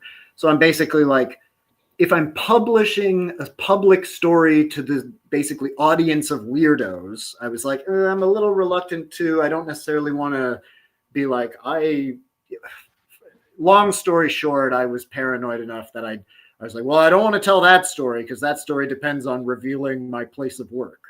So I'll talk about this abstract 195 stuff instead. Right. And then the punchline was 195 is my address, which I'm like, you know, it's like, it's again with the personal details. So it's like this sort of like that there's something psychologically core there in terms of like, well, you want to tell a marvelous story, but if you don't put yourself out there, then that's like the spark that really makes the story go, is the personal detail that you're maybe reluctant to share. You know, it's like just the whole like my boundary between what's public and private, like that's like where synchronicity happens, is like your own sense of that or something. I don't know. Totally. My kind of equivalent, well, to your address thing is like when I first started doing CryptoK, focus on 237, and then I happened to look at my phone number and like, and it's the phone number I still have because I don't want to get rid of it, because it's just like, it's got 237 in it. Nice. And then 153 like forwards and backwards. Like you've already said too much. Yeah, I know. You can't even not even. we can deduce it. We've got it out. But like every time I was just like, what? That was just like proof to me. Like I'm marked. Right. I have to do this. So totally. My social security, for example. Bro, seriously, I've got a doozy of a social, but I'm not even gonna mention a single number on it. Yeah, exactly. And then it's like, and Cydonia is my mother's maiden name. You don't want to put that info out there. I don't know how like related this is, but I wanted to bring up it earlier. Just I thought it was cool that Corey Feldman, due to the fires, ended up hanging out with RFK Jr., right? This was, Interesting. I guess, I saw it on Instagram first. So he says, in a surprising turn, I end up in West Palm Beach tonight with my good friend Daphne, who introduced me to some of her friends, which happened to be coming into some very influential positions. So I began my journey with an open mind, as I always look for ways to bring people together and find positive solutions. In order to do that, I have to follow God's will, which believe led me to being friends with Daphne and her husband. They invited me to the old friend Dr. Oz, incredibly beautiful home, and I had the pleasure of meeting Robert Kennedy Jr. So interesting kind of people together there, Dr. Oz and RFK Jr. The country Oz. is healing. Yeah. Yeah, Dr. Oz, the Turkish guy, Yeah. right? Oh yeah, And Turkish guy. His birthday came up in something recently. That's interesting. I was just looking into some Turkish rabbit hole today. Are you guys familiar with the Knowledge Book at all? It's like this kind of. The Book of Knowledge. I think, I as far as I know, it's called The Knowledge Book, and Okay, it's might be this like something different. long thing, like kind of channeled by this Turkish woman, and has become a bit of a like a New Age pyramid scheme or like a benign pyramid scheme kind of situation. Anyway, I was just reading some of their material earlier today. Yeah, that's the one. It's from Turkey, so it's just. I figured there'd probably be some coincidence, but like, yeah, just bringing up Dr. Oz from Turkey, that's enough. It's enough for me. There's the tie-in to earlier today when I was looking at the Knowledge Book. It's a weird thing. It's 6'11".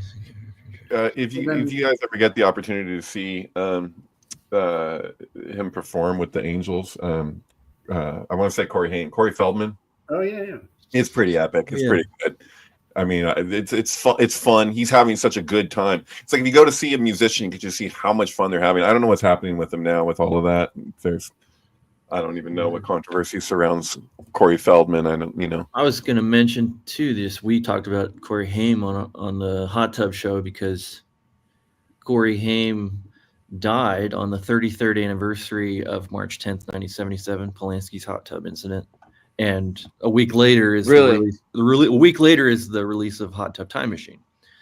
So when I saw Corey Feldman, I shouted out Corey Haim like when he first came out, and he gave me a smile. So because there wasn't that many people there, like it was a pretty intimate show at the Catalyst in Santa Cruz. Like not even a quarter full probably, But I was like Corey Haim, and he was like he liked it. So I was thinking he was annoyed, but he didn't look annoyed at all. He was like, okay, thanks.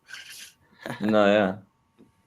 But that's interesting. That it would be on the anniversary, and that would sync up like that. And he did do a documentary about being molested, essentially by, I think it was Charlie Sheen. Sheen, right? Yeah. No, he's just so normal. So there's a whole thing there. Yeah. Pretty crazy. So yeah, and then he's now, I mean, at first he was seemed like in doing what Hollywood was saying, in line with Hollywood. So the fact that he's with RFK Jr. seems really interesting. But yeah. For me with like RFK, it's like I put in so much time and so much. Got a message back from RFK the third relatively recently, where he's just like, this isn't over, like this is just beginning, and like because I was just treating it that I shared a video of myself speaking at an event about Kennedy with my Kennedy people, and like I went every week, every single Sunday to a farmer's market to talk to people about Kennedy for months and months and months leading up to the election. And like it was this whole crazy ride, but it's like to get into the particulars of every little issue, I won just about every argument for everybody who would actually stay and continue to talk to me. Right. Arguments that I didn't really get anywhere with were people that like ran away, that wanted to like say something and then couldn't handle to hear anything said back to them. And so it changes a person when you're coming up against like how blatantly the media can lie, and you're experiencing it over and over and over again, and it makes you start to look at like not just that person anymore, but like all like everything that's happening, like every event, I've always been skeptical of media even since I was young. But like, if you really follow along, you're like, oh my God, another hit piece. Well, what's the real story behind this one? And you get into the nitty gritty of it. It's like, my God, they got protective measures up for big pharma and for the war machine and all this. It's insane, the levels of it, but that would make sense, right? So when Kennedy actually gets into office at some point in the future, are we all just going to collectively petition for David to be head of like the Department of Synchronicity, or like what's the end game here? What's the long game? Thanks, I appreciate that, Thomas. I don't like, that's the thing, is that like I just wanted something so I want to be able to vote for people that I like, and like I'm basically being told that I'm not, like I wasn't allowed to, and there's only like it's a DNC super PAC called Clear Choice, and it was like, and they were doing all the lawfare, and it's still going on. There's just a new lawsuit that just came out about because he voted from New York. So they're like, it doesn't matter that all of his law office, everything is in New York, set up in New York, whatever. I mean, like it's the, it's just so insane. But yeah, that's still happening. Like they haven't stopped. And so it's just like I'm like, that's the thing, is that they push Democrats away. Like if I wanted to be a Democrat, like my life would be so much simpler at my work and everything if I was just like, oh yeah, cool, get behind the Democrats. But they're the ones telling me that I'm not allowed to vote for the person I want to vote for. It gets to the point where you're like, what the fuck? Like, yeah, anyway. They pushed everyone out, and all these people are Democrats. Tulsi was a Democrat. She was a chair. You gotta be a cryptocrat. Yeah, gotta be something. Yeah. No, they're losing their people, and then they're like, it's like, I like how Shuan had said it, where she was like talking about like young white males don't want to like join the young white males eat shit and die club. They're like, why don't you want to join our club? You're like, dude, you're like, you saying you hate me. Like, why would I join? Like, how can you do that? Like, it doesn't work that way. Like, I don't know what they're thinking. Like, how are they gonna? It's like the deplorable thing when Hillary's called half the country deplorable. It's like, that's your way of getting their votes. Like, they're not going to vote for you if you call them deplorable. I think it might be part of some weird, deep-seated like kink fetish. Like, what was that one Democratic like lobbyist or something that got caught because he would go and find like Catboy Hugh Cow crackheads and would like force them to OD in his house because of this weird power imbalance fetish, like humiliation ritual that they're just addicted to. I think that it's so strong they can't separate it from their political campaigns. It becomes part of the political campaigns. Right. Yeah. Nancy Pelosi's husband, right? A great example. Right, yeah, totally.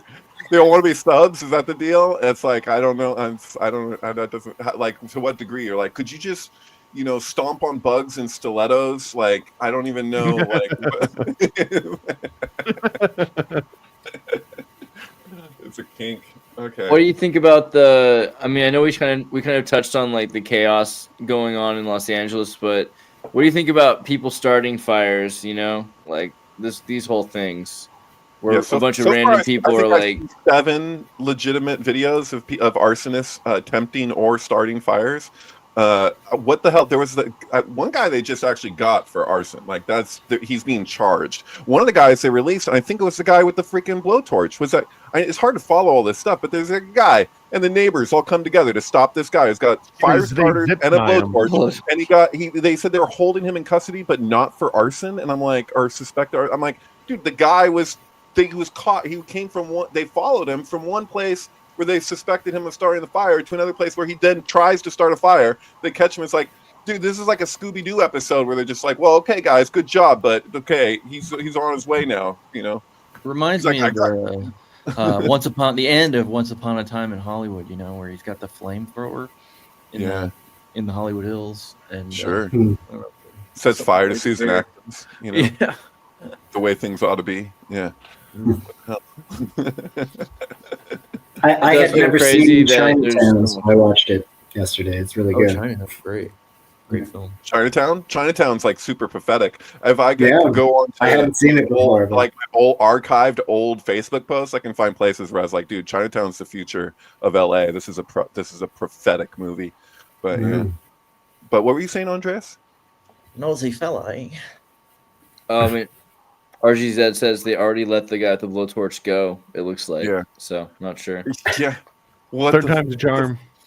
Yeah, I don't understand. And the guy's an immigrant, illegal immigrant, not just an immigrant. It's for real. Well, like, it feels weird. Like, I mean, because you want to say, hey, if it were just so cut and dry as these are all celebrities and the only people living in those neighborhoods were stars and they were all friends with Ellen DeGeneres and P. Diddy, but it's not as cut and dry as that. That's the only issue. Because if it were, then that'd be easy. And it does. You got these nice Hawaii pictures that they've got that make it look like it's just like the entire Palisades with the trees still there and just the neighborhood's burnt down. But I don't know. The other thing is how much is fine because they had private water trucks going through and spraying everything. And so I'm being told by this is where I'm feeling like crazy, like gaslit. No pun intended. It's just another Captain Obvious thing, but it's just like, dude, I'm like really like I have people online arguing with me that it wouldn't have made any difference if there was water in the Palisades Reservoir. I'm like, apparently there hasn't been for at least a year. Google Maps seems to say it was years, but they're acknowledging. And it's like you got the LA fire chief over here talking about the problems that exist in the incompetence and the mismanagement and all this stuff. And it's like I'm just like, dude. So you're literally like putting it like you're like. It was so bad, 100-mile-an-hour winds. That happens every year, by the way, or close to thereabouts, like from the Atlanta winds. But I'm like, whatever the case, like they're like, you can't stop this, and they're treating it as just a matter of climate change. And I'm like, dude, even if I entertain completely climate change, which I can totally acknowledge, like, okay, crazy weather, I like totally. Well, wouldn't that just be more cause to be even more prepared than you have been in the past? If you're less prepared than you have been in the past with all this money, 2014 it was $7.5 billion that was put forward, with I think 2 to 3 billion of that just for new reservoirs. None of them have been built. This is an empty reservoir. In the areas around it in LA, you can see where there's containment.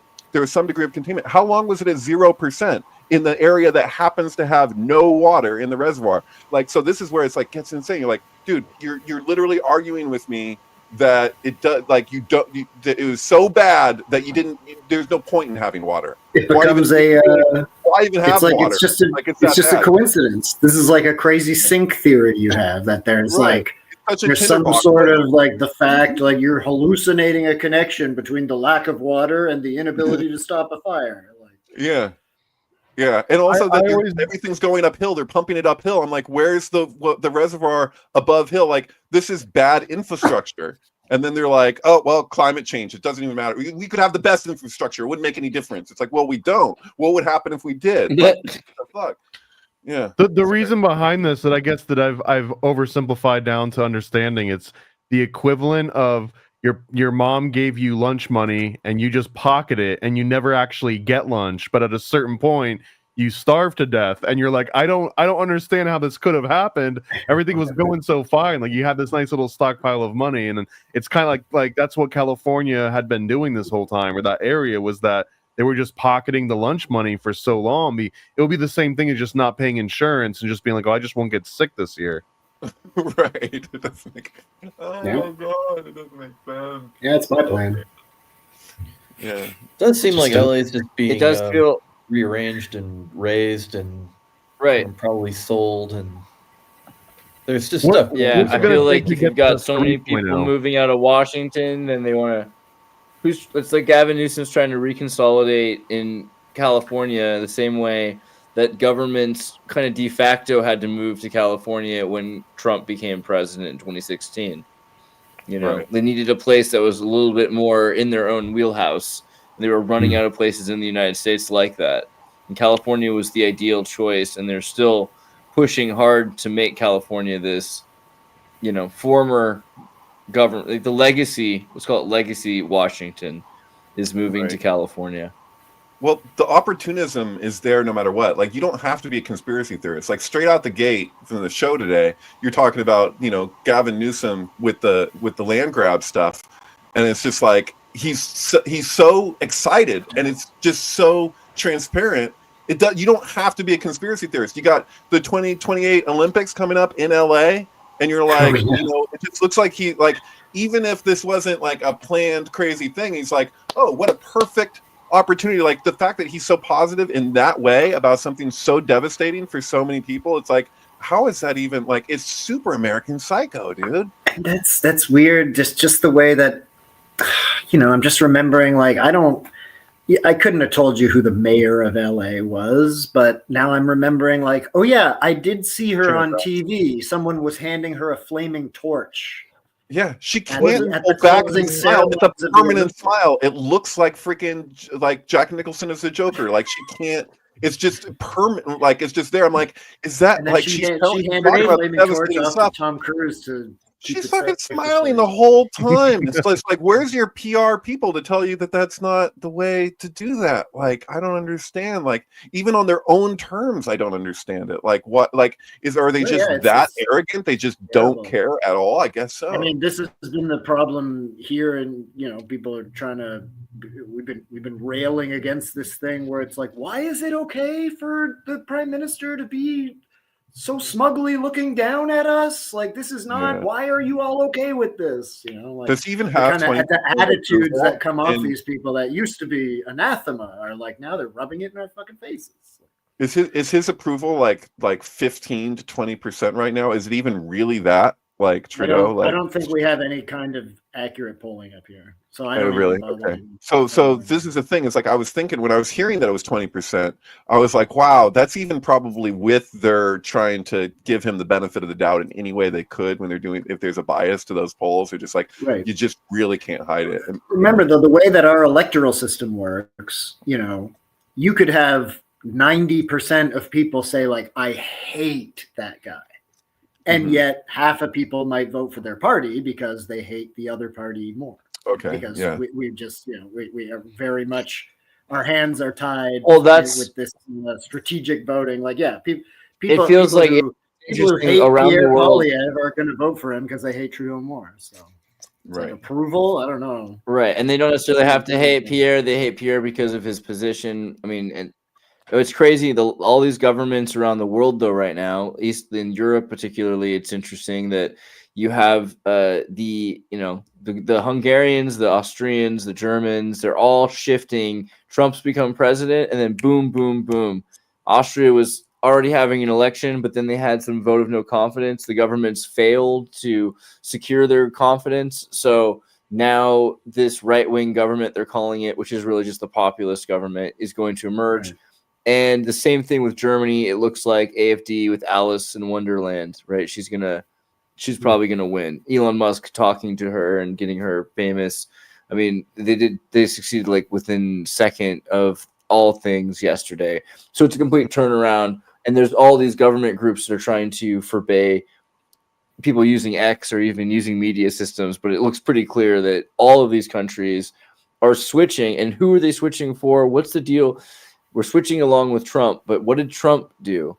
Why is Trump the switch? Who is Trump working for? Who's most benefited in this international climate? I feel like Israel, right? It seems like Israel is the one that really wants Trump. You said it, yeah. Sure. I mean, same thing with I just feel like all of the new governments are really the correct corporate restructuring heads you would put into government right before a war if you were Israel and you need to protect Israel in an international conflict. Mm-hmm. Yeah, and then well, look what just happened. Thomas Massey, he's the only person that doesn't take any money from AIPAC, and he was just pushed out today. Pushed out? Well, Congress altogether or some committee? Not altogether. It's not on the team. Jeez. He votes against the team, so what do you expect?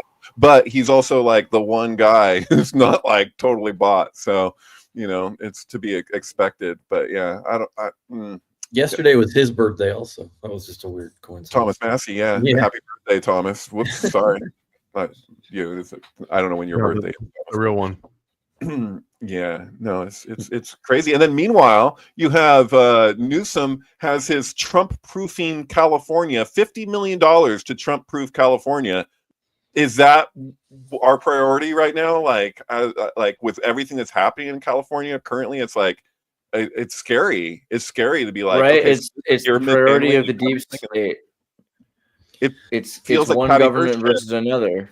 I feel like we're kidnapped, and they're like, we're supposed to be siding with our kidnappers because it would be worse otherwise, or something. It's like, Hey, we're saving blank for last. So ooh, there you go. Yeah, is that you're talking Q talk? Ooh, you're speaking my language.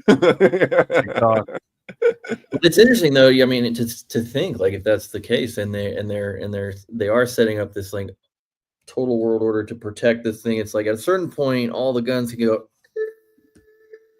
Right. And at the same time, if Israel goes down, everything goes down. Say what you will. Have whatever criticisms you want to have. It doesn't change the fact that like the way everything is set up in the Middle East right now is like everything is so contingent upon this. Like if you like it's crazy. Like we're so connected.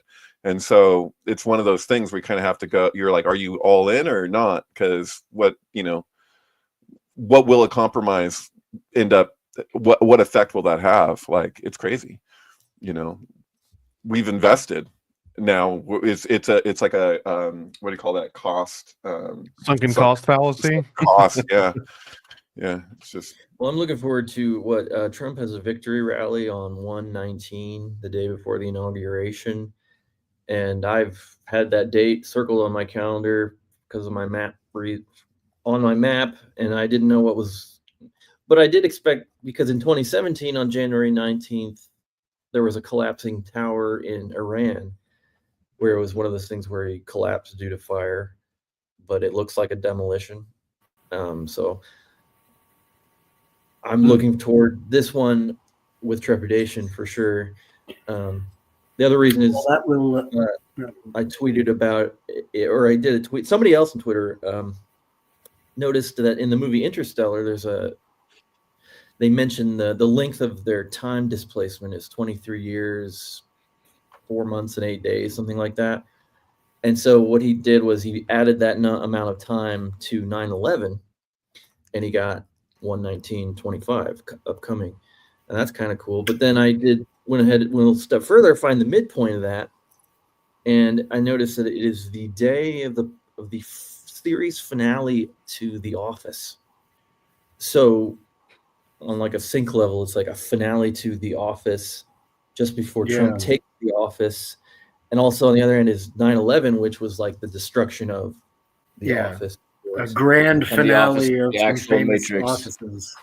Yeah. So, God, it's like 6 days away, but it still feels like that's wild. An eternity. Well, it's Did you want to? Oh yeah. Well, this is an interesting sync, and like talking about 153 and Kubrick. I kind of noticed it recently, just in Eyes Wide Shut. This picture. So Domino, the character Domino, she meets Bill on the street. She leads him up to 265, her apartment. So literally, it's creating that fraction of 265 over 153, which is the Vesica-Pisces ratio. And Vanessa, it's a very interesting spelling of the name, where it's VI. And I just thought that's like an interesting way of Kubrick, like, and and also on the street there's another building that has 237 as its address. So and there's also Bowman something in a big old billboard. There is. Oh yeah, and then I guess the last component of that is that on 9/11, that many 265 people died on the planes, specifically on the 4 planes. So that's like a very pointed number. So, named Domino too, which is a name for prostitute, which you can see in the book Dream Story. He meets with the dominoes, right? So like, I was wondering about the source of her name or whatever. Yeah, it was French or whatever, but yeah, it was the term used for prostitutes. So he calls the prostitute the name for prostitutes. Yeah. Well, it's also good because for so many reasons, because the domino theory and the shape of a domino is like the monolith, Yeah, she's also wearing the zebra print, and that just Philip K. Dick with the zebra synchronicity thing. Sharon Tate killed on the zebra rug, found on a zebra rug. within 24 hours of the iconic photo of Abbey Road being taken, where the Beatles are crossing a zebra crossing. Zebra. Yeah. Well, and to sync this to comics, Domino was always my favorite comic character, at least female comic character from X-Force, who I think she ran with Cable and Deadpool. She came around the same time in New Mutants, I think, around the time the Cable popped up. So yeah, shout out Domino. They ruined her in the movies. Tony Scott's version of Domino with Keira Knightley. Wait, wasn't she that like little lesbian girl in the movies with Deadpool? They turned her into John Candy from Spaceballs in the movies. I thought that was kind of cool. I like that. I'm a sick person now. Visualizing Marvel Masterpiece cards. I think I got to pull those out at some point. But yeah. John Candy is the sex symbol of any movie he's ever been in. He's the if you got any of those references for Domino and Cable and Bishop and Deadpool, maybe you like comics, and if you like comics, you should check out all the comics I got coming out this year. The one that Andreas is showing is satanicpaniccomic.com. And now I think the new trend is that I'm going to run these campaigns, not just to get them printed, but if they get over a certain amount, I'm going to colorize them, because we did the Illuminati comic in color, and it's phenomenal. Like, I can't not imagine all these in color from now on. So I think that maybe once they hit like a certain dollar amount, all these pamphlets will come out in color. And hopefully, if they keep doing well, the one that David and I, which is going to be the first and hopefully a series of like sync comics about the Golden Bough. And this one's going to be describing the Golden Bough, Kabbalah, all in the visuals of like Stanley Kubrick archetypes. It's ambitious, but it's going to be super dope. Nice. Cool. So make sure you go to paranoidamerican.com where you can get those comic books. Also, Linus, this is your Minimax, Linus Minimax, and you can find the article here from The Gods Ate My Homework. He actually has a Substack, and from the Substack you can check out his articles. Anything that you wanted to share about that, Linus?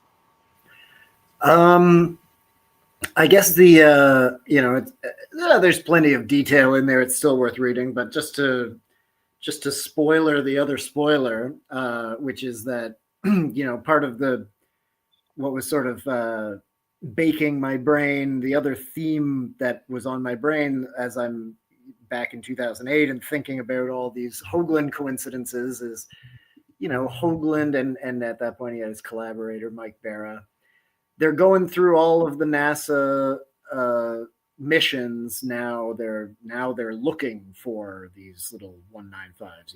Now they're looking every time. Okay, where did they land, and were any of the stars at the target things? And then they're finding things like, oh well, this is interesting. One of the Sirius was 33 degrees above the horizon over JPL in California when they announced the mission. They kept looking further and further to get these 19.5s and 33s. And so basically I was starting to look through this where they're basically, they have a theory for why those numbers are meaningful to NASA. They have a theory for why NASA would deliberately embed those numbers in their missions. And because they have that theory, they then interpret every time they find one of those numbers. They're like, well, this is clearly by design. But for me, I'm like, I don't know, man. Like I've experienced enough synchronicity to know that if you've got a sync thing going, then some of them are going to not be by design. And even when they look so like, oh, it's too perfect, come on, that had to be on purpose. It's like, well, I've had a number of experiences where a friggin' number showed up that had to have been on purpose, but I know 100% that it wasn't on purpose. It was synchronicity. It was a cause. Right. So, well, there's also Jack Parsons probably has more influence to this day than people realize. So, and or even just in terms of providing I mean, Jack Parsons also is another reason for why you could. It's plausible that there's like magical contribution to the coincidence, right? Because freaking JPL was founded by a goddamn famous sorcerer. So, their missions might have some magic involved. So basically I was getting this, like, I'm not, like, as much as I agree, I fully understand and agree with them as far as I can, I'm still just like, I'm not really comfortable with this idea that they're like, oh, well, we found another 195 that was done on purpose. You know, I'm like, no, I think that maybe even the people at NASA are reading this book and they're like, God, holy shit, there was one that we didn't even put that one in there. Did you put that one in there? I didn't put that one in there. You know, so I was imagining NASA being like having a blast reading this book, discovering like the other third of the numbers that they didn't do deliberately. That was like the synchronicity contribution. But I was asking myself, I'm like, how would I convey this to Hoagland and Barra or whatever? Like, you know, some asshole writes them saying like, I don't know if all of those, what about synchronicity? You know, you have to, you know, I'm like, it would be good to have an example, you know, a solid example. Well, these guys here, the Toronto Blue Jays, provided an incredible example in 2012. In April of 2012, I wasn't following them at the time. I was like listening to Coast to Coast late at night or something. And then when the news came on at the top of the hour, and the guy says, the Toronto Blue Jays turned their first triple play in 33 years today. And I immediately was remembering, no, it hasn't been 33 years because there was that time they got a triple play in the World Series. And it was amazing. They turned a crazy triple play in the World Series, but because the stupid fucking umpire didn't recognize the final tag, it didn't go down as a triple play. So the guy on the radio thinks it's been 33 years, but I know it hasn't been that long. So I'm like, how long has it been? And I'm counting back. Oh yeah, that was the 1992 World Series. And it's 2012. It's April 2012. And that would have been in October 92. Jesus, that's approximately 19 and a half years. So, you know, I break out the like calendar and like get the exact date and stuff. And sure enough, when the Blue Jays finally turned an official triple play, it had been like, it was only, when you say 33 years, they're just going by like, it was 33 seasons ago. It was, you know, it wasn't exactly 33, right? But the point is, the news is like, it was 33. And I'm like, no, it wasn't 33. What was it really? And I discovered that it was 19.5 exactly to the day. It was 19 and a half years precisely since the World Series triple play that didn't go down in history before they had one. So it's like, there was a controversy, but how long has it been since the Blue Jays had a triple play? Some say 33, some say 19 and a half. And I'm like, oh, okay. So what? Did JPL do that? Did JPL call up Major League Baseball and be like, baseball scripted play today because ISIS demand? That's how we worship ISIS. Scripted. What is going on? There are a lot of people who now will just say that all sports are scripted, just down to the granular level. Yeah, it's amazing. Which I don't get too bent out of shape about the Jays not getting to the World Series anymore, because I assume that level is scripted or rigged. Well, clearly the Blue Jays ultra Uber, you know. Sorry, what was it? It was 108 years from the Cubs. Like Madame Blavatsky's the Blue Jays. Come on, it's got to be the Bluebird. That's a Blue Jay. That must be what it is. David Plate, one of the. I'm just gonna say I was just gonna pull up David Plate's page here. Terrible. Oh, sorry, I have horrible delay. You go ahead. I'll let you finish. My bad. Just because you mentioned Blavatsky, it's like, to me, one of the big stories of the LA fire is that the big Theosophical archive with the majority of their, like unpublished letters. Like if someone was to write a detailed biography of Blavatsky or something, the resources they would use to trace her day-to-day events are now gone. Yeah. Had none of those been digitized? Is it just like too special to digitize all that stuff? And if so, is this not like a lesson to digitize it? Yeah. Or an insistent warning or both. Yes. You feel like they probably didn't digitize everything because they're old. Yeah, and it's a lot. Yeah, I feel like there might be some backups in the Vatican archive or whatever. Still, I mean, if you think that it's important information, which I assume the Philosophical Research Society would. Mm-hmm. Yeah, I don't think it stops at her. There's Rudolf Steiner stuff in there. Yeah, if you like any sort of metaphysical research that's been science and spirit based, it's not just Blavatsky, it's everything that they've been working on for the last 120 years. So it is legitimately a loss, and it seems like a total reset. That we're losing so much important information, and it's just crazy that this would be allowed to happen. Mini Library of Alexandria just went up. It does feel, and I was thinking that about Hollywood in general, because if you burn all the Little Rascals films, or you burn all of the archives of these old studios, then you do lose the 20th century equivalent to the Library of Alexandria, because that's what it is, a place where all the stuff was stored and copied in silver. And we're about to see what it's like for people to have no record of something. We always just assume that stuff would somehow make it to Star Trek days, but will it? Right. Most movies only if we take care of it. There's so many lost movies, like if the history of cinema, like from the beginning, like most of those are gone. Most of them are gone. So it's like totally lost. But someday the only copies of certain movies will be available only with specific soundtracks through David Blade. It's the only way you'll be able to watch Midsommar someday is with Tool, and that's it. Every other copy will be destroyed in the war, and you know it. Yeah. I got the sister missionary showing up at my house in I think like less than an hour, but they keep calling me, and I keep like being like, I'm really busy and this and that, and they're really persistent, man. So the LDS ones, yeah, dude, man, it's hard to get your name off that list now that you're on it. Just FYI.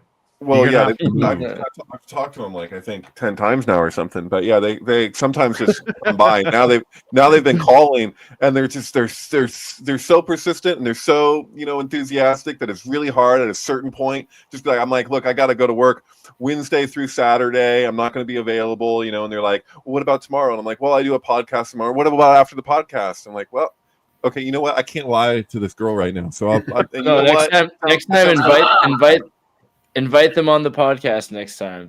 They can talk about synchro Mormonism. That's what we'll call it. I don't know if they can. I don't know how it works exactly, but they're have you seen Heretic yet? Because this almost sounds like Heretic in the making. Heretic was a really good movie. Yeah, I mean, a Heretic would have been pretty cool if he just would have pitched his monopoly idea and expressed and communicated it to him, and then just the whole thing had just been a in-depth, more of a My Dinner with Andre kind of dialogue around all this stuff, But, the movie is way more fun too if you watch it and you assume that this is just the actual Hugh Grant in real life. This is what he's choosing to use with his time and money. Yeah. Well, speaking of Hugh Grant and stuff that Alex and I have been talking about for 3 hours for that recent podcast is Bitter Moon and Honeymoon. Lana Del Rey's Honeymoon with Roman Polanski's Bitter Moon is one of my absolute favorite sync films of all time. And it's loaded with implications and controversy because you have Hugh Grant in the Polanski film. So it's especially at the time, in both directions, the thing had already happened with Polanski, the thing hadn't happened with Hugh Grant yet. So it's that's a super heavy hitter. He shows up in Wonka too as the Oompa Loompa, which yeah. It's the Rain series that if anybody's read. But I did want to plug I have started a podcast of my own. We don't talk about Crypto K, and David is the most recent episode 2, and it's a really good conversation. So go check that out if you want more of that. Nice. And we're gonna have Snore coming up here pretty soon. That's pretty cool. Yeah. I just recorded with Snore for episode 3, so that'll be sweet next week or something. Awesome. And then my most recent written piece there was Stanley as a Bear, is also I think pretty good and really interesting breakdown of the Shining bear symbolism and the history of Crypto K too. So check that out, please. Yeah, it's fucking crazy. Nice. But I gotta run. Thank you all for being here. Nice. Thanks for joining us. Yeah. See you guys soon.